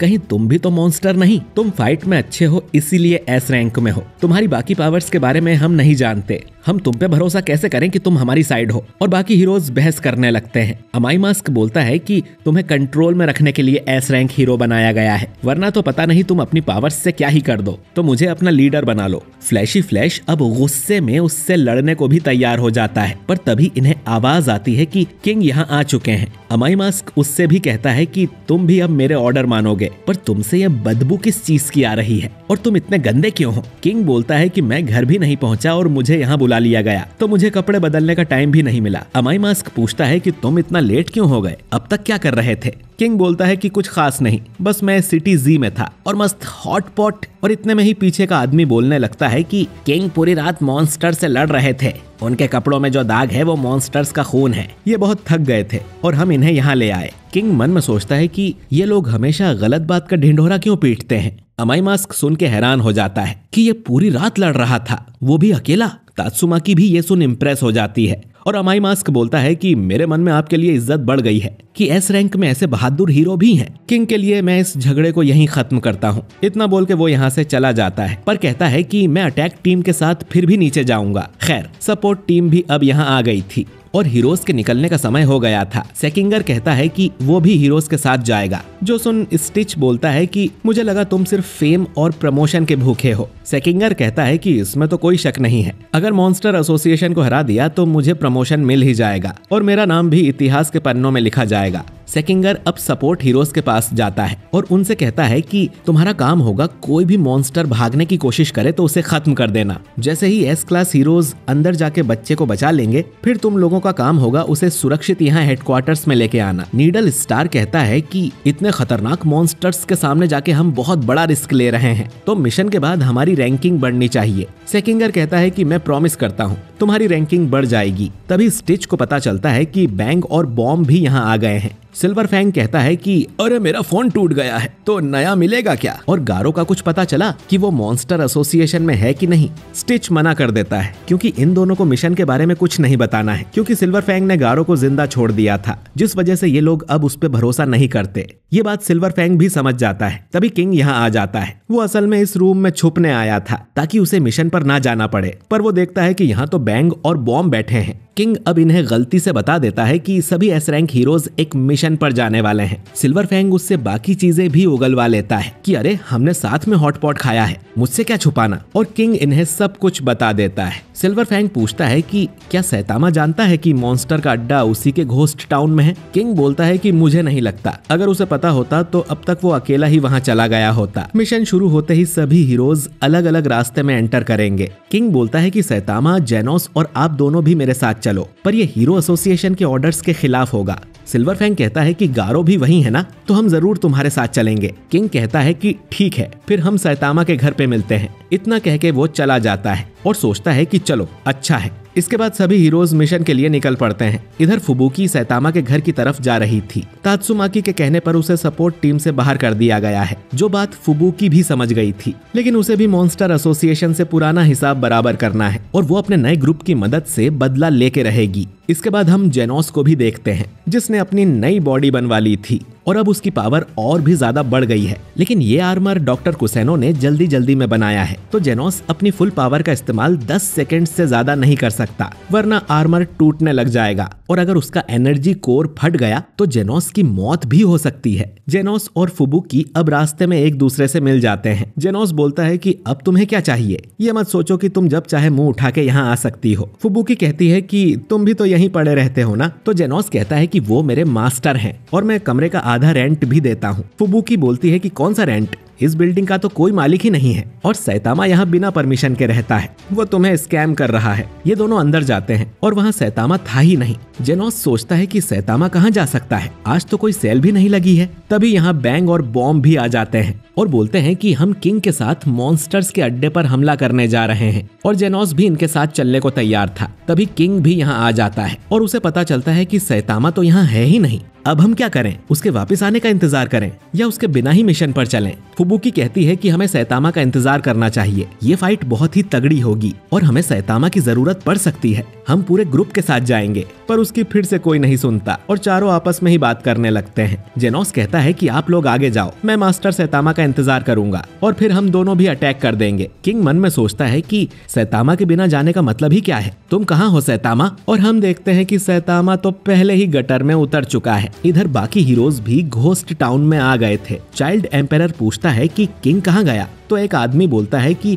उसने कहा वो आगे जा रहा है, तो बाकी लोग उसकी चिंता मत करना। चाइल्ड एम्पायर सोचता है कि किंग ने ये बात मुझे पहले ही क्यों नहीं बताई, शायद वो मुझ पे भरोसा नहीं करता। बाकी सपोर्ट हीरोज बोलते हैं कि हमें भी किंग को एक्शन करते हुए देखना था। तभी इनके सामने ढेर सारे मॉन्स्टर्स आ जाते हैं और इन्हें चारों तरफ से घेर लेते हैं। सेकिंगर बोलता है कि ग्योरो ने हमारे लिए जाल बिछा रखा है। चाइल्ड एम्पायर कहता है कि उनके आसपास करीब 150 से ज्यादा मॉन्स्टर्स हैं। इनमें इविल आई नाम का मॉन्स्टर सबसे आगे था। वो कहता है कि मैंने सुना था हीरो एसोसिएशन अपनी पूरी सेना को भेज रहा है, पर तुम लोग तो इतने से हो। इसके बाद इविल आई अपनी पावर से बड़ी बड़ी बिल्डिंग्स को उठा लेता है, यानी ये मॉन्स्टर टॉर्नेडो की तरह एक साइकिक है और बताता है कि उसके हाथों पर जो आंखें हैं ये एक मॉन्स्टर की हैं, जिसे हीरोज ने मार दिया था। ग्योरो ने इनको मेरे ऊपर लगा दिया। मैं पहले काफी कमजोर साइकिक था, लेकिन अब बहुत पावरफुल हूँ। वो इन बिल्डिंग्स को हीरोज पर गिरा देता है, लेकिन तात्सुमाकी अपने आसपास एक शील्ड बना के सबको बचा लेती है, लेकिन फिर छोटे मोटे टुकड़े इन पर गिरने देती है और बोलती है कि मैं तुम लोगों को क्यों बचाऊं। इसके बाद पूरी प्रिजनर और डार्क शाइन बाकी पत्थरों को फोड़ देते हैं। सेकिंगर तात्सुमाकी से पूछता है कि उसने ऐसा क्यों किया, तो तात्सुमाकी कहती है कि अगर इतनी सी चीज से भी तुम खुद को नहीं बचा सकते तो अभी वापस मुड़ जाओ। अमाई मास्क भी इस बात से सहमत होता है कि बाकी हीरोज हम पर बोझ बनने नहीं आए हैं, बल्कि हमें सपोर्ट करने आए हैं। अभी से डर जाओगे तो आगे क्या होगा। तात्सुमाकी इविल आई से कहती है कि हार मान लो, तो इविल आई बोलता है कि मैंने सुना है तुम्हारी सिस्टर भी साइकिक है, मैं तुम्हारी और तुम्हारी सिस्टर की आंखें निकालकर उन्हें भी अपने हाथ पर लगा लूंगा। ये सुन तात्सुमाकी गुस्सा हो जाती है और यहाँ पर तूफान आने लगता है। बाकी मॉन्स्टर्स सपोर्ट हीरोज पर अटैक कर देते हैं, तो सपोर्ट हीरोज भी अपने अपने तरीके से उनसे लड़ते हैं, जैसे ट्विन टेल्स का डेथ लूप अटैक। अब एक मॉन्स्टर दूर बैठकर वहीं से सबको गोली मारने का सोच रहा था, लेकिन वन शॉटर नाम का हीरो उसे ही गोली मार देता है। ग्रीन नाम का हीरो प्लांट्स को कंट्रोल कर सकता है। नार्सिसिस्टिक अपने ब्यूटीफुल अटैक्स दिखाता है, जिसे देख अमाई मास्क भी इम्प्रेस हो जाता है। फेदर नाम का हीरो अपना मिड एयर अटैक करता है। शैडो रिंग अपना निंजुत्सु दिखाती है। फ्लैशी फ्लैश उससे पूछता है कि उसने निंजा की ट्रेनिंग कहाँ से ली, तो शैडो रिंग बोलती है कि मैं तुम्हारे जैसी नहीं हूँ। फ्लैशी फ्लैश सोचता है कि जहाँ से मैंने सीखा था वहाँ कोई लड़की नहीं थी। चाइल्ड एम्परर और सेकिंगर बात करते हैं कि ये हीरोज भी काफी अच्छे लड़ते हैं। हम कुछ और बी और सी क्लास के हीरोज को देखते हैं। पॉइजन नाम का हीरो अपने जहरीले चाकू से मॉन्स्टर को कट कर देता है, जिसकी एक खरोच भी मॉन्स्टर को मार देती है। हम कैप्टन मिजुकी नाम की हीरो को देखते हैं, जो ओलंपिक में मेडल जीतने गई हो ऐसे लड़ती है, जैसे भाला फेंक और कुश्ती। लेकिन फिर कई सारे मॉन्स्टर्स उस पर चढ़ जाते हैं, तो डार्क शाइन उन सबको मार देता है और मिजुकी के मसल्स की तारीफ करता है। वो 2 मॉन्स्टर्स को अपने हाथों और टांगों के बीच फंसा के ही मार देती है। ये मॉन्स्टर्स काफी कमजोर हैं, जिन्हें हीरोज आराम से मार रहे थे। लेकिन इसके बाद थोड़े स्ट्रॉन्ग मॉन्स्टर्स आने लगते हैं, जिनमें राइनो रेसलर भी था। वो कहता है कि इन हीरोज को मैं ही खत्म कर दूंगा। सपोर्ट हीरोज एक एक करके उस पे हमला करते हैं, लेकिन उसे कुछ भी नहीं होता। वो सब मिलकर उस पे हमला करते हैं। फिर भी राइनो उन सबको उठा के पटक देता है। वो सबके अटैक्स को पॉइंट्स भी देता जा रहा था, जैसे ये कोई रेसलिंग मैच हो। ग्योरो अपने ड्रोन से ये पूरी फाइट देख रहा था। एटॉमिक समुराई के स्टूडेंट्स भी इस राइनो का कुछ नहीं कर पा रहे थे। अब एटॉमिक समुराई खुद सामने आता है। राइनो उस पर भी हमला करने आगे बढ़ता है। एटॉमिक समुराई अपनी तलवार निकाल कर वापिस रख देता है और बोलता है कि चलो आगे बढ़ते हैं। राइनो पूछता है कि अभी तो कुछ हुआ ही नहीं, और तब उसे रियलाइज होता है कि एटॉमिक समुराई ने उसे काट दिया है। उसे याद आता है कि उसने ग्योरो से पूछा था कि अब मेरा लेवल क्या है, क्या मैं अब भी टाइगर लेवल हूँ। तब ग्योरो ने बताया था कि वो अब थ्रेट लेवल डीमन बन चुका है और एस रैंक हीरोज को भी हरा सकता है। यानी ग्योरो ने उसे झूठ बोला था। वो मरने से पहले एटॉमिक समुराई को 100 पॉइंट्स देता है और उसके टुकड़े टुकड़े हो जाते हैं। ये देख बाकी मॉन्स्टर्स डर जाते हैं कि उसने सिर्फ अपनी तलवार से राइनो रेसलर को मार डाला। वो सब उस पे एक साथ हमला करते हैं, तो एक मॉन्स्टर को तो वो अपने दांत साफ करने वाली टूथपिक से ही मार देता है और बाकियों को भी एक ही वार में काट देता है। इसके बाद फ्लैशी फ्लैश भी मॉन्स्टर्स को मारना शुरू कर देता है। उसके अटैक्स इतने तेज थे कि शैडो रिंग तो उन्हें देख भी नहीं पाती। मॉन्स्टर अब कमजोर हीरोज की तरफ जाते हैं, तो डार्क शाइन उनके सामने आ जाता है और सिर्फ उनकी तरफ भागने से ही वो मॉन्स्टर्स को मार दे रहा था। पिग गॉड एक मॉन्स्टर को उठा के ही खा जाता है। पूरी प्रिजनर को एक मॉन्स्टर पंच मार देता है और पूरी उसे मुक्का मार के उसे खत्म ही कर देता है। तभी उसके पास एक पोटली आके गिरती है। ये असल में ईविल आई था। पूरी प्रिजनर सोचता है कि टॉर्नेडो से लड़ने के बाद भी ये जिंदा कैसे है। तभी टॉर्नेडो यहाँ आती है और उसके इस आखिरी बचे टुकड़े का भी नामो निशान मिटा देती है। ग्योरो अपने ड्रोन से ये सब देख रहा था और चाइल्ड एम्परर उसके ड्रोन को काट देता है। ग्योरो कहता है कि मैं सब देख चुका हूँ, काश मैं किंग को भी लड़ाई करते देख पाता। लेकिन इस फाइट से उसे एक चीज पता चल गई है। तभी उसके सामने हाई लेवल के मॉन्स्टर्स आ जाते हैं और पूछते हैं कि उसे क्या पता चला है। ये सब मॉन्स्टर्स सबसे स्ट्रॉन्ग और पावरफुल हैं। इधर हीरोज ने सभी छोटे मॉन्स्टर्स को मार दिया था। चाइल्ड एम्परर कहता है कि सपोर्ट टीम अब यहीं रहेगी और बाकी सब हम पे छोड़ दो, हम नीचे जाने को तैयार हैं। सेकिंगर इन्हें फिर से याद दिलाता है कि इन्हें उस बच्चे को बचाना है और अब और कोई हीरो इनकी हेल्प करने नहीं आने वाला है। जो करना है इन्हें ही करना है। हीरोज अब नीचे जाने लगते हैं। पिग गॉड तो सीढ़ियों पर ही फंस जाता है, तो एटॉमिक सीढ़ियां काटकर उसके लिए रास्ता बनाता है। इधर कुछ मॉन्स्टर्स थे जो डर के वापस चले गए थे, क्योंकि हीरोज उनके मुकाबले कुछ ज्यादा ही स्ट्रॉन्ग हैं और वो मरना नहीं चाहते थे, इसीलिए भाग गए। ये सुन ग्योरो उन सबको मार देता है और उन्हें लॉर्ड ओरोची को खिला देता है और बाकी मॉन्स्टर्स से कहता है कि अगर तुम लोग भी मरना नहीं चाहते तो जाके लड़ो। उसने पहले से ही सबको बता दिया है कि कौन सा मॉन्स्टर कौन से हीरो से लड़ेगा और जीत इनकी ही होगी।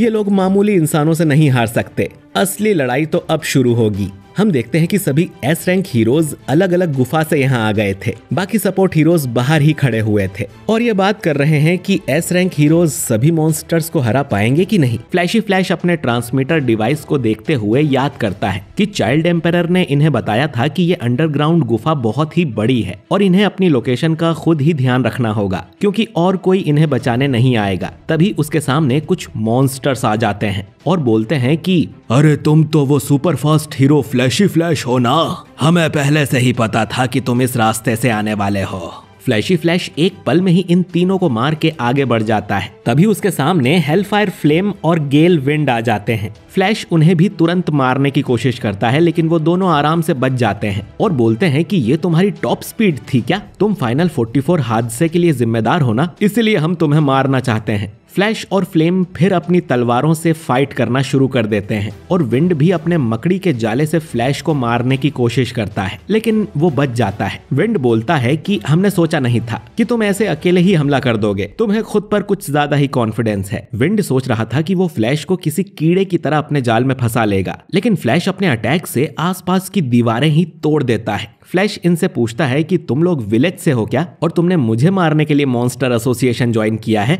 इसके बाद ये फ्लैशी फ्लैश को एक दूसरे कमरे में लेकर जाते हैं जो काफी बड़ा था। यहाँ भी ये लोग एक दूसरे से लड़ते हैं। फ्लेम और विंड कहते हैं कि अच्छी जगह है ना, ये हमने मॉन्स्टर्स से जबरदस्ती ली है, हम यहाँ जितना चाहें लड़ सकते हैं। ये तीनों अब सुपर स्पीड में लड़ने लगते हैं और इस फाइट का एनिमेशन बाकी एपिसोड्स के हिसाब से तो अच्छा ही था। फ्लैश इनसे पूछता है कि तुम लोगों को किसने हायर किया है। मॉन्स्टर एसोसिएशन का खात्मा करने के बाद मैं उससे मिलने जरूर जाऊंगा। विंड कहता है कि उसका नाम है स्किलफिश, जो कि ह्यूमन ट्रैफिकिंग का राजा है। तुम सच में उसकी माफिया आर्मी से लड़ने जाओगे? फ्लैशी फ्लैश बोलता है कि नहीं, क्योंकि उसे तो मैं पहले ही मार चुका हूँ। वो मुझे मारने के लिए हिटमैन भेजा करता था, इसीलिए। विंड बोलता है कि drug lord Herod, heart collector बुलगीला, फैंटम थीफ, बैंडिट कैप्टन, उनका क्या? तो फ्लैश कहता है कि उन सबको भी मैं पहले ही मार चुका हूँ, मैं बस लोगों को बताता नहीं फिरता हूँ, इसीलिए कोई इस बारे में नहीं जानता, लेकिन मैं उन सबको मार चुका हूँ जो मेरे पीछे पड़े थे। विंड कहता है कि अरे यार, उन लोगों को तो हम मारने वाले थे तुमसे निपटने के बाद, पर चलो कोई नहीं, पर अब तुम्हें मरना होगा। विलेज के टॉप फाइटर्स हीरोज से भी ज्यादा खतरनाक होते हैं। फ्लैश बोलता है कि हर निंजा विलेज का नहीं होता है। फ्लेम कहता है कि हम गोल्डन 37 वाली जनरेशन से हैं, जिन्हें इतिहास का सबसे ताकतवर माना जाता है, और उसमें से हम टॉप 2 के फाइटर्स हैं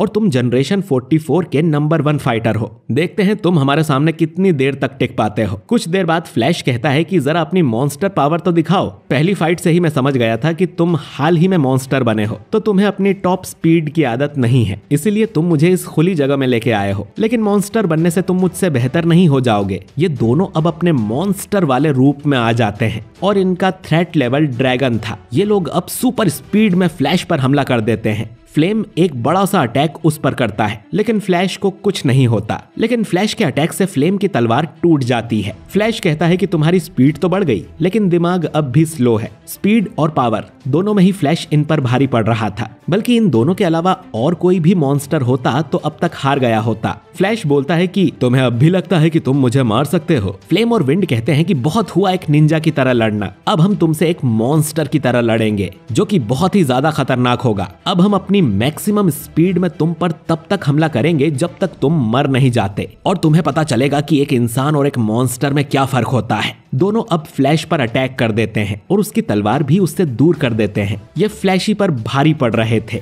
लेकिन फ्लैश फिर अपनी लात से इन पे हमला कर देता है और अपनी तलवार उठाकर अपनी अल्टीमेट टेक्निक इस्तेमाल करता है और एक ही वार में दोनों को काट डालता है, जिससे दोनों की मौत हो जाती है। फ्लैश कहता है कि वो उन दोनों को एक साथ मारने का ही मौका ढूंढ रहा था। अगर उनमें से कोई एक भी बच के भाग जाता तो बाद में दिक्कत देता, और मेरी जगह और कोई भी एस क्लास हीरो होता तो तुम्हारी स्पीड मैच नहीं कर पाता, लेकिन तुमने मुझसे लड़के गलती कर दी। फ्लेम मरने से पहले उससे पूछता है कि हम में क्या कमी रह गई थी, तो फ्लैश बोलता है कि ट्रेनिंग की। फ्लैश अब आगे बढ़ जाता है और ट्रांसमीटर पर अपनी लोकेशन देखने की कोशिश करता है, पर उसे पता चलता है कि वो तो उसने लड़ाई में कहीं गिरा दिया है। चाइल्ड एम्पायर सबकी लोकेशन देख रहा था और सोचता है कि फ्लैशी फ्लैश अचानक एक जगह क्यों रुक गया, शायद उसका डिवाइस कहीं गिर गया है। वैसे हीरोज खुद को संभाल सकते हैं, एक बार हमें वो बच्चा मिल जाए तो हमारी टेंशन थोड़ी कम हो जाएगी। वैसे उसे एक खुफिया चीज पता है जो और कोई नहीं जानता। तभी चाइल्ड एम्पायर के पीछे से एक मॉन्स्टर उस पे हमला करने आता है, लेकिन चाइल्ड एम्पायर का रोबोट ही उस मॉन्स्टर को मार देता है। इसके बाद वो एक कमरे में जाता है जहां मेटल नाइट के बॉडी पार्ट्स पड़े हुए थे, जो देख चाइल्ड एम्पायर हैरान हो जाता है। मेटल नाइट की ये हालत मॉन्स्टर किंग ओरोची ने की थी। चाइल्ड एम्पायर सोचता है कि मेरा उससे सामना ना ही हो तो अच्छा है। इसके बाद वो इस रोबोट का डेटा निकालने लगता है ताकि उसे कोई क्लू मिल सके कि बच्चे को कहाँ रखा गया है। उसे पता चलता है कि किसी ने इस रोबोट को वापस जोड़ने की कोशिश की थी। शायद मॉन्स्टर्स के पास भी कोई एक्सपर्ट है। अगर मॉन्स्टर्स हमारी ही टेक्नोलॉजी हमारे खिलाफ ही इस्तेमाल करने लगे तो बड़ी मुसीबत हो जाएगी। तभी उस बच्चे की लोकेशन मिल जाती है, यानी मेटल नाइट ये बात शुरू से जानता था, फिर भी उसने ये बात नहीं बताई थी। चाइल्ड एम्पेरर अब आगे बढ़ने लगता है, लेकिन कमरे के बाहर ही उसे फीनिक्स मैन दिखाई देता है, जिसने चाइल्ड एम्पेरर के रोबोट को तोड़ दिया था।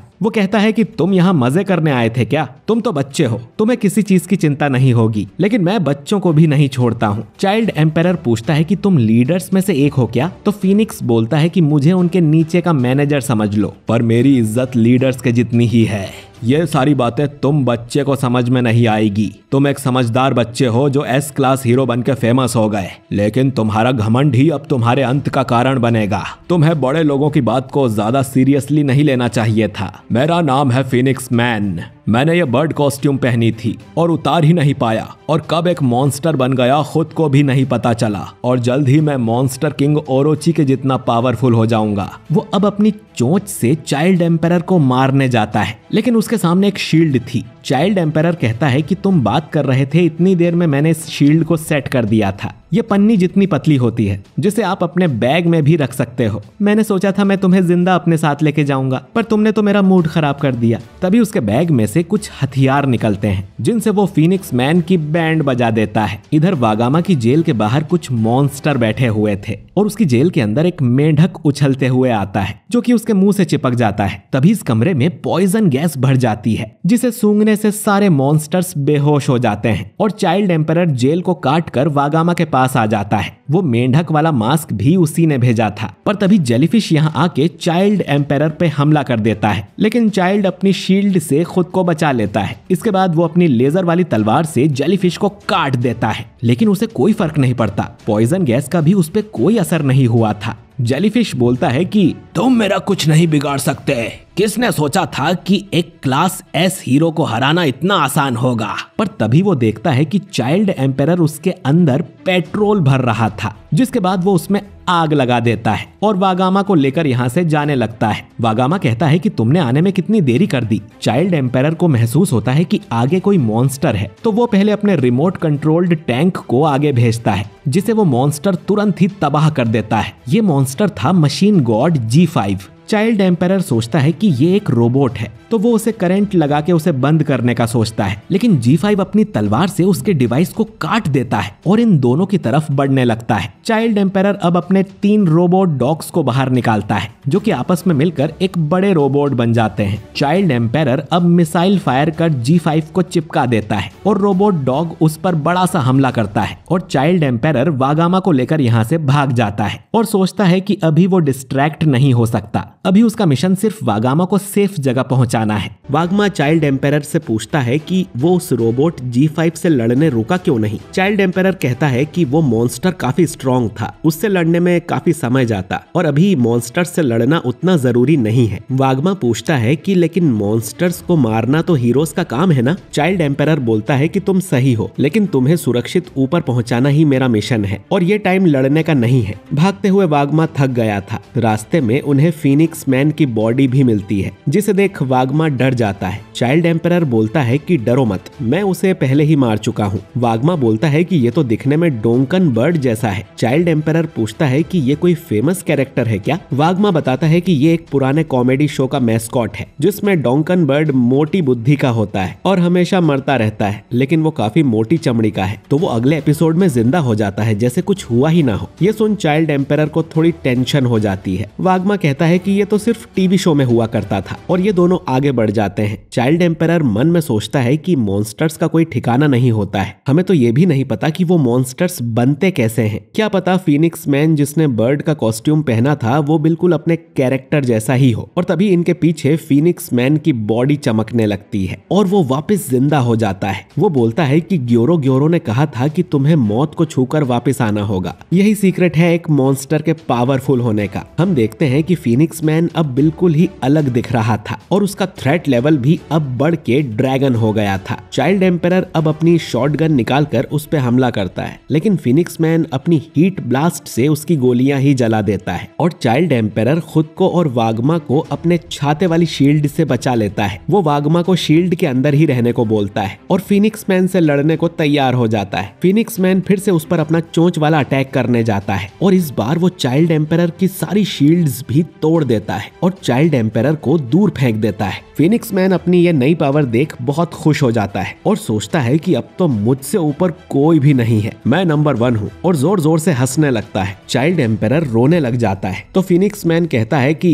रोना बंद करो, इस बार मैं तुम्हें इतनी जल्दी मारूंगा कि तुम्हें दर्द का एहसास भी नहीं होगा। चाइल्ड एम्पायर कहता है कि मैं डर की वजह से नहीं रो रहा हूँ, मैं अपनी कमजोरी पर रो रहा हूँ, क्योंकि तुम तो टॉप रैंकर भी नहीं हो, फिर भी मुझे इतनी मुश्किल हो रही है। मैंने सोचा नहीं था कि मुझे अपना अल्टीमेट वेपन इतनी जल्दी इस्तेमाल करना पड़ेगा। चाइल्ड एम्पायर अब एक बड़ा सा मेटल का आर्मर पहन लेता है और फिनिक्स मैन को जोरदार लात मारता है। चाइल्ड एम्पायर को लगता था कि ऐसा कुछ हो सकता है, इसीलिए उसने पहले ही इस आर्मर के पार्ट्स अंडरग्राउंड छुपा दिए थे और वो एकदम ऑप्टिमस प्राइम लग रहा था। वागमा बोलता है कि तुम्हारे पास ये था तो तुम्हें सबसे पहले इसे ही इस्तेमाल करना था ना। फिनिक्स मन में कहता है कि बच्चे की बात में दम है, वागमा को आजाद कराते ही तुम्हें इसे पहन लेना चाहिए था और यहाँ से भाग जाना चाहिए था, लेकिन तुमने ऐसा नहीं किया, मतलब इस आर्मर की जरूर कोई बड़ी कमजोरी होगी। चाइल्ड एम्पायर मन में सोचता है कि ज्यादा टाइम नहीं है, उसे एक बार में ये खत्म करना होगा। फिनिक्स मैन उड़कर यहाँ से जाने लगता है तो चाइल्ड एम्पायर उसके पीछे पड़ जाता है और मिसाइल से उस पे हमला करता है, लेकिन फिनिक्स बच जाता है। उसके बाकी अटैक्स का भी फिनिक्स पर असर नहीं हो रहा था। फिनिक्स मैन अब उस आर्मर पे अटैक करने लगता है। चाइल्ड एम्पायर अपने छोटे छोटे ड्रोन्स बाहर निकालता है तो फिनिक्स उनके अटैक को एब्जॉर्ब कर उन्हें ही जला देता है। चाइल्ड एम्पायर अब उस पे ब्लेड से हमला करता है और मन में सोचता है कि मुझे इसे जल्द ही हराना होगा, क्योंकि 3 मिनट में सूट की पावर खत्म हो जाती है और फिनिक्स भी समझ जाता है कि यह आर्मर ज्यादा देर तक काम नहीं कर सकता। फिनिक्स अब वागमा की शील्ड पर अटैक करने लगता है जिससे वो टूटने लगती है। चाइल्ड एम्पायर उसे उठा लेता है और फिनिक्स पर फायर करने लगता है। फिनिक्स मन में सोचता है कि मैं छुपकर ही इस पे मिसाइल से अटैक करता रहूंगा और जब उसके सूट की पावर खत्म हो जाएगी तब इसे मार दूंगा, लेकिन तभी चाइल्ड एम्पायर उसके पास आ जाता है और उस पर इलेक्ट्रोमैग्नेटिक शील्ड से अटैक कर देता है जो कि 100 गुना ज्यादा मजबूत थी। वो अब फिनिक्स को एक जोरदार मुक्का मारता है, लेकिन फिनिक्स उसे पकड़ लेता है और उसे जलाने लगता है। चाइल्ड एम्पायर अब सूट की पूरी पावर इस एक पंच में डाल देता है। वो उसे अपने साथ उड़ाते हुए बहुत दूर ले जाने लगता है और सोचता है कि वो इसे किसी दूसरे हीरो के पास ले जाएगा और फिर दोनों मिलकर फिनिक्स को हमेशा के लिए खत्म कर देंगे। वो फिनिक्स को लेकर उसी झरने वाले कमरे में जाता है। उसे लगता था कि यहाँ पर फ्लैशी फ्लैश है, पर फ्लैश तो यहाँ था ही नहीं, वो कहीं और रास्ता भटक रहा था। यहाँ पर सिर्फ उसका ट्रांसमीटर पड़ा हुआ था। चाइल्ड एम्पायर को लगता है कि कहीं फ्लैशी फ्लैश मर तो नहीं गया। वो देखता है कि फिनिक्स मैन वापस से जिंदा हो गया था और इस बार वो और भी ज्यादा पावरफुल बन गया था। वागमा चाइल्ड एम्पायर से कहता है कि हमें यहाँ से भाग लेना चाहिए, पर चाइल्ड एम्पायर कहता है कि हमें इसे यहीं खत्म करना होगा। फिनिक्स मन में बोलता है कि टीवी शो कैंसिल होने के बाद भी वो डॉन्कन बर्ड का कॉस्ट्यूम उतार नहीं पा रहा था। हर दिन वो अपनी इंसानियत खोता गया। वो कॉस्ट्यूम उसके शरीर का हिस्सा बन गई। उसे और उसकी कॉस्ट्यूम को बहुत बार मारा गया, लेकिन अब वो सबसे पावरफुल है। फिनिक्स मैन पर चाइल्ड एम्पायर के अटैक का कोई असर नहीं होता और वो उसके सूट का हाथ तोड़कर वागमा को वापस ले लेता है और बोलता है कि मैं इसे वापस ले जा रहा हूँ। वो चाइल्ड एम्पायर से कहता है कि तुम हार चुके हो, तुम अपनी तारीफ सुनने के लिए हीरो बने होंगे, पर अब हार मान लो, मैं तुम्हारे लेवल से कहीं ज्यादा ऊपर हूँ। चाइल्ड एम्पायर कहता है कि मैं कोई दिखावे का हीरो नहीं हूँ।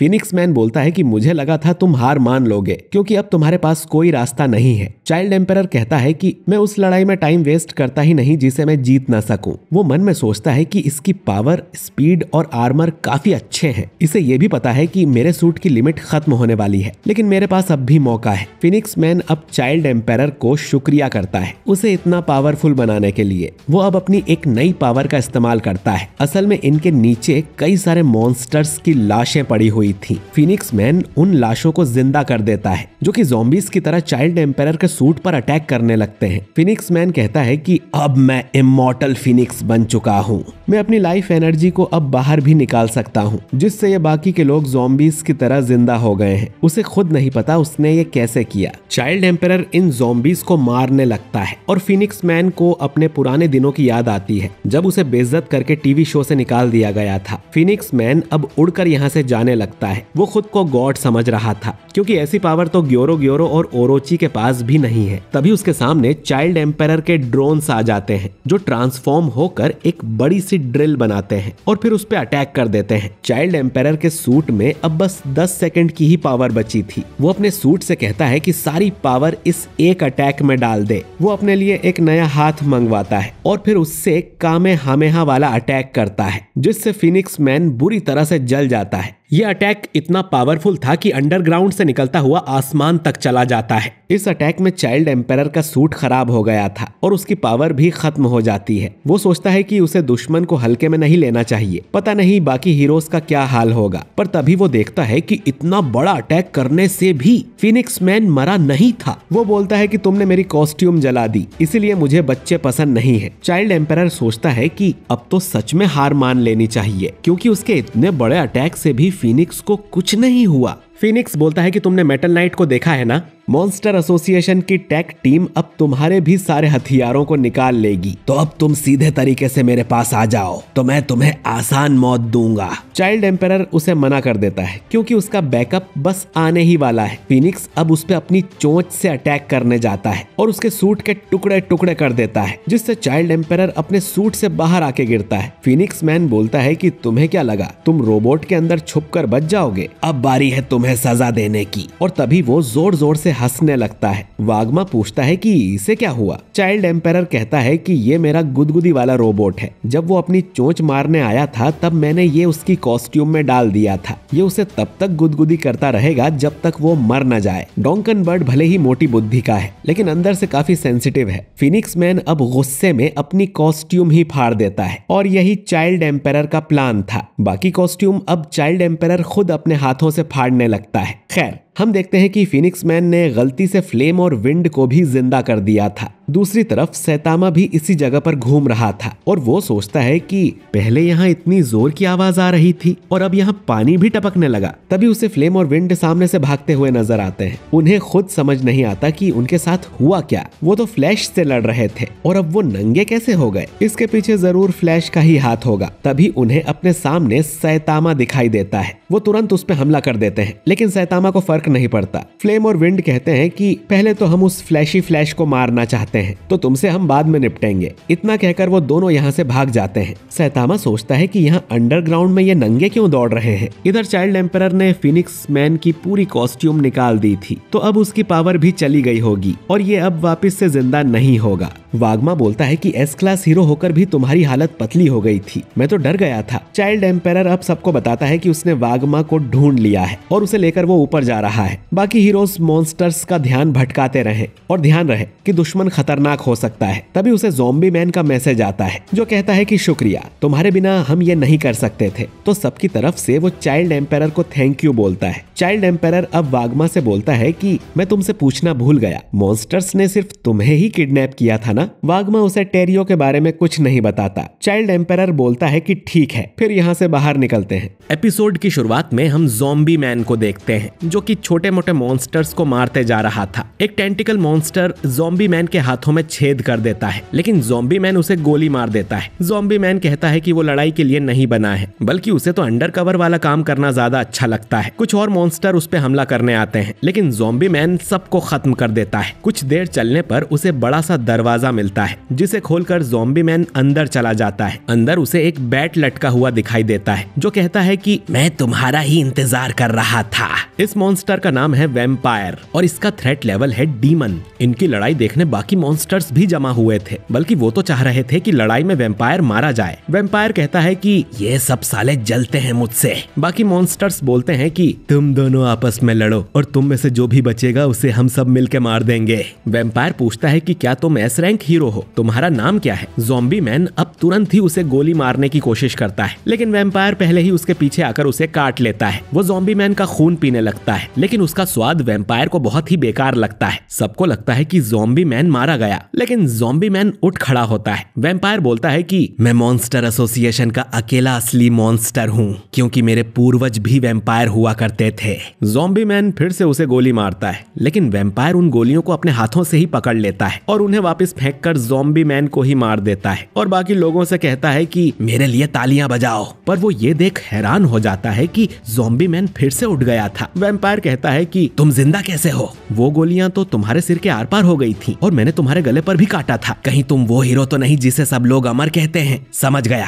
जैसे ये लोग सब नकली के मॉन्स्टर हैं, वैसे ही तुम भी नकली इंसान हो। असल में ज़ॉम्बी मैन की पावर है कि उसकी सारी चोटें तुरंत ही ठीक हो जाती हैं। वैम्पायर उसकी रीजनरेशन एबिलिटी की तारीफ करता करता है और दोनों फिर से लड़ने लगते हैं। ज़ॉम्बी मैन अपनी तलवारें भी निकाल लेता है लेकिन वैम्पायर को छू भी नहीं पाता। वैम्पायर लात मार के उसकी गर्दन पीछे घुमा देता है लेकिन ज़ॉम्बी मैन फिर भी गोली चलाता है जो वैम्पायर को जा लगती है। ये देख एक मॉन्स्टर उस पे हंसने लगता है तो वैम्पायर उस मॉन्स्टर को बीच में से चीर देता है और बोलता है कि तुम्हें क्या लगा रीजनरेशन की पावर सिर्फ तुम्हारे पास है। और वैम्पायर की चोट भी ठीक हो गई थी। वैम्पायर कहता है कि रीजनरेशन की भी एक लिमिट होती है तो मैं तुम्हारे टुकड़े टुकड़े कर दूंगा। वो अपने ढेर सारे बैट्स को ज़ॉम्बी मैन पर छोड़ देता है जो उसे काटने लगते हैं। वो अपने आसपास के मॉन्स्टर्स का भी खून पीने लगता है ताकि उसका शरीर जल्दी ठीक हो जाए। वो ज़ॉम्बी मैन की तरफ देखता है जिसे कुछ नहीं हुआ था। ज़ॉम्बी मैन कहता है कि चलो अब इस लड़ाई को खत्म करते हैं और वो कुल्हाड़ी से वैम्पायर पे हमला कर देता है। करीब 30 मिनट बाद हम देखते हैं कि वैम्पायर के टुकड़े टुकड़े हो गए थे। वैम्पायर बोलता है कि मैंने तुम्हें कितनी बार मारा है, तुम मरते क्यों नहीं? ज़ॉम्बी मैन कहता है कि हाँ, तुमने मुझे 200 बार हराया है और मैंने तुम्हें सिर्फ एक बार। बाकी मॉन्स्टर्स बात करते हैं कि वैम्पायर सच में हार गया, ये कितना बड़ा मूर्ख था। इस लड़ाई में ज़ॉम्बी मैन बहुत थक गया था जो देख बाकी मॉन्स्टर्स खुश हो जाते हैं और बोलते हैं कि अरे तुम कहाँ भाग रहे हो, अब तो हम सब मिलके तुम्हें मारेंगे। पर वो देखते हैं कि ज़ॉम्बी मैन भाग नहीं रहा था बल्कि दरवाजा बंद करने गया था और फिर ज़ॉम्बी मैन उन पे भी अटैक कर देता है। इस एपिसोड का एनिमेशन भी इतना बेकार है कि ये फाइट भी इन्होंने दरवाजे के पीछे ही कर दी। थोड़ी देर में ज़ॉम्बी मैन बाहर निकलता है। वो काफी घायल था और अब पूरा ठीक होने में उसे कुछ मिनट्स लगेंगे तो वो थोड़ा आराम करने बैठ जाता है। तभी उसे चाइल्ड एम्पायर का मैसेज सुनाई देता है जो बोलता है कि मैंने वागमा को ढूंढ लिया है और मैं उसे लेकर ऊपर जा रहा हूँ, बाकी लोग दुश्मनों का ध्यान भटकाते रहो। और ज़ॉम्बी मैन उसे सबकी तरफ से शुक्रिया बोलता है। ठीक होने पर ज़ॉम्बी मैन वापस चल पड़ता है। दूसरी तरफ हम पिग गॉड को देखते हैं। उसके सामने बिग ईटर नाम का मॉन्स्टर आता है जिसकी भूख कभी खत्म नहीं होती है और वो कुछ भी खा सकता है। वो पिग गॉड को भी खाने के लिए अपना मुंह आगे करता है। इधर एटॉमिक समुराई के स्टूडेंट्स भी अलग थे। उनके सामने वही प्राइवेट गार्ड्स आते हैं जिन्हें नारिंकी ने भेजा था पर अब उनका डुएस ने ब्रेन वॉश कर दिया। लियान कहता है कि हमें इन्हें चोट पहुंचाए बिना ही बेहोश करना होगा। डुएस बोलती है कि मैं इन मूर्खों को भी अपना गुलाम बना लूंगी। वो गार्ड्स को अटैक करने को बोलती है जो गोली चलाने लगते हैं लेकिन लियान अपनी तलवार से ही उन गोलियों को रोक देता है और फिर उस आदमी का बैटल सूट खराब कर देता है। लेकिन फिर भी वो लोग रुकने का नाम नहीं ले रहे थे। वो उन तीनों को घेर लेते हैं और डुएस उन्हें अपने हंटर से मारने की कोशिश करती है लेकिन उस चाबुक को कोई अपने हाथ से ही पकड़ लेता है। ये था अमाई मास्क। वो समझ गया था कि ये अपने चाबुक से लोगों को वश में करती है। ये चाबुक जिस पर भी पड़ती है वो इस मॉन्स्टर का गुलाम बन जाता है। वो एटॉमिक समुराई के स्टूडेंट्स से बोलता है कि ये तुम्हारे बस की बात नहीं है, कहीं और चले जाओ। इस मॉन्स्टर को मैं संभालता हूँ, मेरे पास इसका एक सोल्यूशन है। मैं इतना कमजोर नहीं कि किसी के वश में हो जाऊं। लियान और बाकी लोग अमाई मास्क की बात मानते हुए यहाँ से भाग जाते हैं। डुएस बोलती है कि अच्छा हुआ हम मिल गए, मैं असल में तुम्हारी बहुत बड़ी फैन हूँ, हम दोनों कहीं कोने में चलें क्या? ये कहकर वो अपना मास्क हटा देती है और उसकी गंदी शक्ल देख अमाई मास्क और भी गुस्सा हो जाता है। इधर लियान और बाकी लोग बात करते हैं कि उसके पास कौन सा सोल्यूशन होगा तो लियान कहता है कि पता नहीं पर उसके पास कोई हुक्म का इक्का होगा जो वो किसी को दिखाना नहीं चाहता। इधर अमाई मास्क एक ही झटके में सब गार्ड्स को हरा देता है और उस पर डुएस की चाबुक का असर भी नहीं होता जो देख डुएस पहले ही अपनी हार मान लेती है और कहती है कि तुम इंसान नहीं हो। अमाई मास्क बोलता है कि मॉन्स्टर्स को मरना ही होगा। दूसरी तरफ लियान और बाकी लोग देखते हैं कि पिग गॉड ने उस मॉन्स्टर को ही उठा के खा लिया था जो पिग गॉड को खाने की बात कर रहा था। तभी इनके नीचे का फ्लोर कोई काट देता है और ये लोग नीचे वाले कमरे में चले जाते हैं जहां ये मेलोंग हेयर नाम के मॉन्स्टर को देखते हैं जिसका थ्रेट लेवल डीमन है। ओकामाई ताची उस पे अपनी फ्लाइंग सोर्ड से अटैक करती है लेकिन मेलोंग अपने बालों से ही उस अटैक को रोक लेता है। इस मॉन्स्टर की पावर इसके बाल ही है। वो अपने बालों से इन तीनों हीरोज के हथियार पकड़ लेता है और भाई साहब क्या तो घटिया एनिमेशन देखने को मिलता है यहाँ भी, मतलब इनके चेहरे के पीएनजीज को हिला दिया बस। लियान अब एटॉमिक समुराई के बारे में सोचने लगता है। लियान ने पूछा कि अगर मॉन्स्टर एसोसिएशन में हमें कोई ऐसा मॉन्स्टर मिले जो बहुत खतरनाक हो जिसे कोई इंसान हरा ना सके तब आप क्या करोगे मास्टर? तब एटॉमिक समुराई ने कहा था कि मुझे इंसान लिमिट से भी ऊपर जाना होगा। कहानी वापस प्रेजेंट में आती है और तीनों हार नहीं मानते और मेलोंग के सारे बाल काट देते हैं। इसे हराने में इन तीनों की हालत खराब हो गई थी। दूसरी तरफ एटॉमिक समुराई भी अकेले मॉन्स्टर से लड़ रहा था। तभी उसके सामने सोर्ड डीमन चॉपर अपर आता है पर एटॉमिक समुराई तुरंत ही उसके टुकड़े कर देता है। एटॉमिक समुराई पूछता है कि और कोई बाकी है तो एक मॉन्स्टर हाथ ऊपर करता है। ये था मशीन गॉड G5 जिसने एटॉमिक समुराई को लड़ाई करते देख लिया था और अब वो भी उसकी तरह तलवारबाजी कर सकता है। दोनों अब लड़ने लगते हैं। एटॉमिक समुराई बोलता है कि आजकल खिलौने काफी अच्छे बनने लगे हैं, मैं भी तुम जैसा एक ऑनलाइन खिलौना ऑर्डर करूंगा ताकि मेरे मेरे स्टूडेंट्स उस पर प्रैक्टिस कर सकें। G5 कहता है कि मेरी असली पावर सिर्फ दूसरों को कॉपी करना नहीं है, बल्कि उन्हें अपग्रेड करना है। मैं एक रोबोट हूँ। वो अपनी मैक्सिमम स्पीड से हमला करता है, लेकिन एटॉमिक समुराई उसके भी टुकड़े टुकड़े कर देता है, जिससे उसमें बड़ा धमाका होता है। लेकिन G5 का कोर बहुत ही मजबूत था, जिसे एटॉमिक काट नहीं पाया था, तो G5 यहाँ से भाग जाता है। एटॉमिक सोचता है कि सपोर्ट टीम ही इसे संभाल लेगी। दूसरी तरफ हम टेरियो को देखते हैं, जिसके पीछे एक छोटा सा मॉन्स्टर पड़ा था। वो उसे कहता है कि बच्चे रुक जाओ, मैं तुम्हें कुछ नहीं करूंगा, बस मार दूंगा, वो भी तुरंत। तभी एटॉमिक समुराई यहाँ आ जाता है और टेरियो यहाँ से भाग निकलता है। छोटू मॉन्स्टर कहता है कि तुम सच में मुझसे लड़ना चाहते हो। एपिसोड की शुरुआत में हम चाइल्ड एम्पेरर और वागमा को देखते हैं। वागमा चाइल्ड एम्पेरर से पूछता है कि यहाँ से निकलने के बाद तुम मुझे मेरे डैड तक लेके चलोगे ना। चाइल्ड एम्पेरर कहता है कि मैं तुम्हारे साथ उतनी दूर तक नहीं चल सकता, लेकिन ऊपर और भी हीरोज हैं जो तुम्हें प्रोटेक्ट करेंगे। वागमा कहता है कि वो हीरोज एस क्लास के नहीं है क्या। चाइल्ड एम्पेरर बोलता है कि तुमने मुझे फाइट करते देखा है ना, दुश्मन बहुत स्ट्रॉन्ग है, मुझे वापस जाकर अपने साथियों की मदद करनी है। मुझे उनकी चिंता है, क्योंकि उन्हें साथ मिलकर काम करना नहीं आता, तो किसी को तो उन्हें लीड करना होगा। वागमा बोलता है कि तुम लीडर हो, पर तुम तो बच्चे हो और वो सब बड़े हैं। चाइल्ड एम्पेरर कहता है कि अभी उस बारे में बात करने का समय नहीं है। वैसे मैं अपनी क्लास का भी मॉनिटर हूँ, पर मैं उतना स्कूल जाता नहीं। तभी उसे बाहर जाने का रास्ता दिख जाता है और वो वागमा से कहता है कि चलो यहाँ से बाहर निकलते हैं। ऊपर आके चाइल्ड एम्पेरर सबको बताता है कि मैं वागमा को सपोर्ट टीम के पास ले आया हूँ और हमारा रेस्क्यू मिशन पूरा हो गया है। लेकिन कोई भी दूसरा हीरो उसकी बात का जवाब नहीं दे रहा था। चाइल्ड एम्पेरर सोचता है कि मैंने सबको बताया तो था कि ट्रांसमीटर कैसे इस्तेमाल करते हैं। सेकिंगर कहता है कि